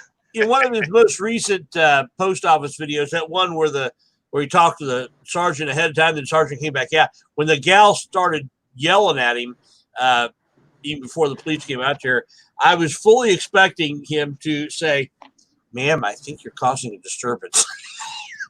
And they are. He didn't say it that time, but I've heard him say that before. But yeah. And the cops tell them they're to cause a disturbance. I like that. I like that when Anselmo does, when Auditing America does that. Yeah. And ma'am, you're being disorderly. You're being disorderly, ma'am. Yeah. And he's right. Why are you being so disorderly? You're causing a disturbance. You're being disorderly. I love that you guys. I love Phil. Yeah, you guys are going through the buildings, weeding those people out. Man. Yeah. Listen, Liberty. Phil says I love Phil. Phil is a really funny guy. He actually flew here to Florida with Wolfie Gladley. Him and Wolfie Gladley came here, and they spent a couple of nights here at my place and at Wright's Crispy place. We went out auditing together. Some videos there was some great. Yeah, there were some great audits in that. All you guys. Phil is awesome. I love him. And you got him with Big Nick. And that visual of Big Nick way up here at Little Phil. You know. Yeah. And you don't understand. Phil, News Now California, is Big Nick's favorite channel, favorite auditor. Like he admits, right? If you were to call him on the phone right now, he would tell you that News Now California is his favorite auditor. That character, the Rayman auditor, that's genius, man. Yeah. It diffuses them so. I mean, they can't be mean to that little guy, when he's doing that. They're mean to him when he's normal, but yeah, that character. Yep, how tall is Phil? Is he about 5 foot? 5 4 foot. He's maybe about 5'4", 5'5", maybe 5'4", probably. Joke. His own height jokes are hilarious. He's almost as tall as I am. And Big Nick is like 6'4", so it's pretty. I went to college on a theater scholarship and was did some Greek, a lot of Shakespeare stuff, and went a whole different path. But I always loved that stuff, and I've been tempted to call Phil up, see if he wants to do some collaborating on. I saw a couple little skits he did that tickled me. His more theatrical stuff. Have you gone to his other channel? Yeah, I Have you got subscribed. his Well, other I've channel? subscribed. Well, just his auditing channel. Has he got one that's just that kind of stuff? He's got a comedy Really? channel that's I think it's called the Phil Channel. Let me look it up real quick.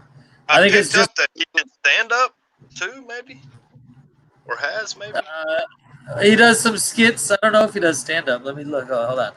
I swear it's Like, just called that- the Phil Channel or something like that. yeah, he did one with a guy that was planning to be HR from work, and he'd been at home quarantined forever, and he was saying his wife, he was getting sexual harassment claims and all these kind of stuff, complaints on him, and it had to been his wife because he'd been home during that whole time. So it was funny, just kind of cheesy funny, but yeah, he's I was great. just Man. talking to him the other day. I was just on the phone with him the other day. I don't know if he texted it to me or if he told me on the phone what his other channel was called. I I'll think he definitely told. look into that. Yeah, you'll have to find him in a live stream one day and ask him what his comedy channel is called. I swear it was called the Phil Channel, but I can't find it. I looked. Yeah, I like his audits too, man. And Amagansett Press, I watch him and his Oh, I son. love You know, Amagansett. Amagansett is yeah, one of my. pretty good explaining and staying like anybody. All of you guys get upset when you get violated, you know, or get rude to, which is, I mean, normal. Yeah. But you know, I like all of you guys because you know I was watching a lot of crazy audits and stuff when I first started watching bids, and you guys I was watching separately. And when y'all put Bang together, I was like, I mean, these are like my favorite auditors all in one group. Don't got to go nowhere else because it's more follow ups, constitutional rights. It's not about hype and you know clicks and likes, and not. I even like those guys, don't you know? But you guys are trying to do something real with it. I think it's catching on. I think people are. I mean, it's so easy to catch on. When you learn your rights, it's like it's so easy to get jazzed up about it. I was looking earlier. I've got a constitution. It's actually got the letters of uh, a lot of different documents. Our main papers, the Declaration of Independence, the Constitution, and it's about this thick, man. I asked people when last time they read their Constitution was, and nobody's read their Constitution. I tell them it takes 15 minutes, man. 15 minutes. Yeah, it doesn't take long. Read it, you know. It takes longer to read your state channel, your state constitution. What is Yeah, your for sure. comedy channel? The Phil Channel. The Phil channel. Okay. Send me a link. Look, he's texting me right now. Subscribe. Call me subscribe, man. I'm gonna get it Yeah. for you. I'm gonna get the link for you right quick here. Oh, good. Hey, when you guys go in mass, you know, and you've got a bunch of people together like that, is it way different? Their response is it power in numbers, or do they still just Way different. Way we're gonna different. violate you either way? Yes, way different. Yeah, they're way more apt to not violate your rights. Well, GA was talking. I guess he's out on bond. Maybe He's out on 50 guys could go to every one of those places, you know, and say, look, we're going to make this a non-issue because you're going to have to arrest all of us, you know. I don't know if since he's not able to. Sure, he'll be back at it when time limits expire or whatever. But it sucks he can't go do a lot of things right now. Yeah, once his case gets taken care of, he's got the video out from that when he was out on his bike filming a. Am I wrong? Even if you beat these cases, though, doesn't it follow you? I mean, can't down the road and say, man, you've been trespassed like 57 times. I mean, yeah, I mean, can't they even legally use that later down the road? Does it hurt you guys as far as your records? It hasn't me yet. I mean, I've got about 10 trespasses under my belt right now, but it hasn't ever affected me. But that I don't know, and maybe it will in the future. I really don't know. I just in my past, you know, I was a heathen way back, and then been straight for 15, 20 years, and even that stuff's still there. You know, I like to go drink, drive was my thing, and all those things don't count against me. But Yeah. like I had an officer pull me over for a seatbelt, I think it was. It's like 12 years after I'd had any tickets at all, And he said, "What happened to you 12 years ago?" I said, "Well, I quit drinking." He's like, "Well, I can tell." You know, 'cause bam, bam, bam, bam, bam, and then nothing for a decade. You know. And, Yeah, that's funny. but that was old stuff, man, and it was all there. I got it. I got it. So, hey, I found it. Channel. Yeah, Oh. much love, Sorry. Bill, man. You gotta He's put it cool, in the chat. Yeah, I just got it. I just subscribed. I wasn't even subscribed to it yet. Here it You is. know, I like it. You guys ain't fussing or fighting with any other auditors either. You know, I don't see a lot of drama in the community. Yeah, no, That's that's awesome. that's the one thing. That's the one claim to fame so far for us Florida auditors is we don't subscribe to any of that bullshit. You know. Yeah. Well, I've seen, you know, as a viewer, we've seen the ones that try to stir it up, you know, and I think people know. We can see what's going on. You watch everybody's stuff, you can see who's who pretty So this quick, is you know. This Phil channel is a new channel because there's only like I'm the 6th subscriber. You're the 5th, and I'm the 6th. Yeah. He's a hoot, That's man. it. Oh my goodness, that's hilarious. So Yeah, I'll check that out, man. Let's see. Let's watch something. Oh, this can't be good. This right here can't be good, but let's watch it. It's cooking difficult being a woman in a prison.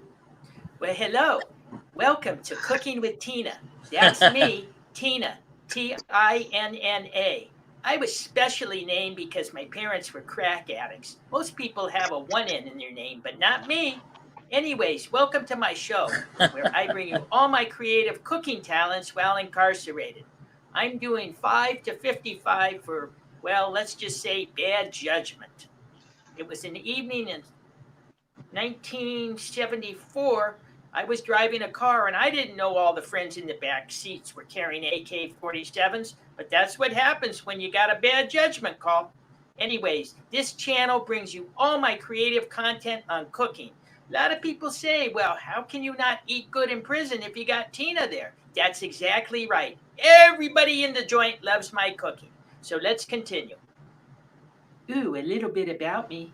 I like walking on the beach, poetry, and doing drive-bys. I didn't shave today because it's Passover and my celly likes it rough. Yesterday was Shabbat and I got anally raped. That's why I have to sit to do this video. Yesterday I shanked a guard because I was bored. Okay, well, let's get started.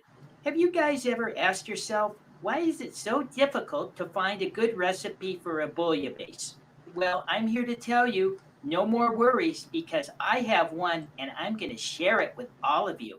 The first thing you do before preparing the bouillabaisse is you got to wash your dirty ass hands, because you don't.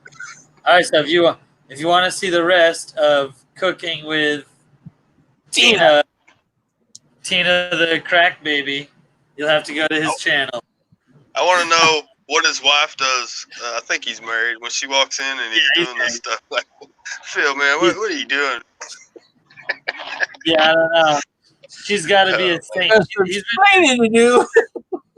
been married for multiple decades with his wife, so she's probably a saint. Yeah, he's a nice guy, man. Yeah, I like it when he gets a chance later to talk to whoever settles it or whatever officer. He's repetitive about it, like he's kind of pounding it in, making sure they hear it again. Yeah. And I think a lot of y'all use that method, you know, repeat those same basics because it takes them a while to even get the basics. Oh my goodness!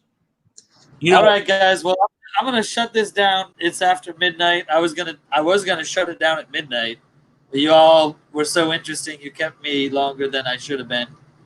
I'm a yacker. Sorry about that.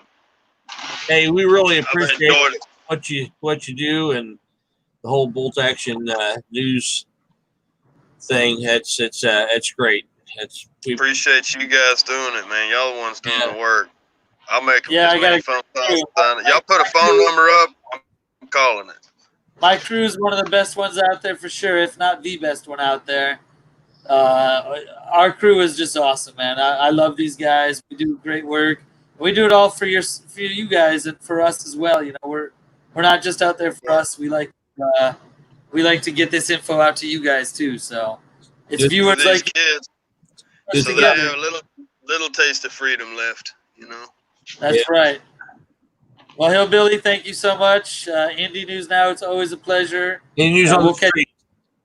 You always say Indie News now. It's Indie News on the street. On the street. I do that to you all the time. Yeah, I Indie News on remember the you do drive-bys. I saw you do that drive-by one time in a video with that cop. You told him, what did he tell him? Rolled up and said, "Pow!" I can't remember what you said. I don't. One of the common phrases y'all use, but it rolled up. I think y'all joked about it being a drive-by. So on the I don't street, remember. drive-by. Bang. News on the street. Bang. Hey, Oh yeah. I don't think that was me, but anyway, yeah. I don't use the bang thing. I don't want to infringe on their copyright. I can't remember what you said, man. I'll look back at it, but I enjoyed it tonight, man. All right. all Hey, right, it's guys. great Thank you all so much. Keep doing All what right, you're doing. we'll catch you all on Tuesday for our open chat. All right. We'll see you. All right. Bye-bye. Bye, guys.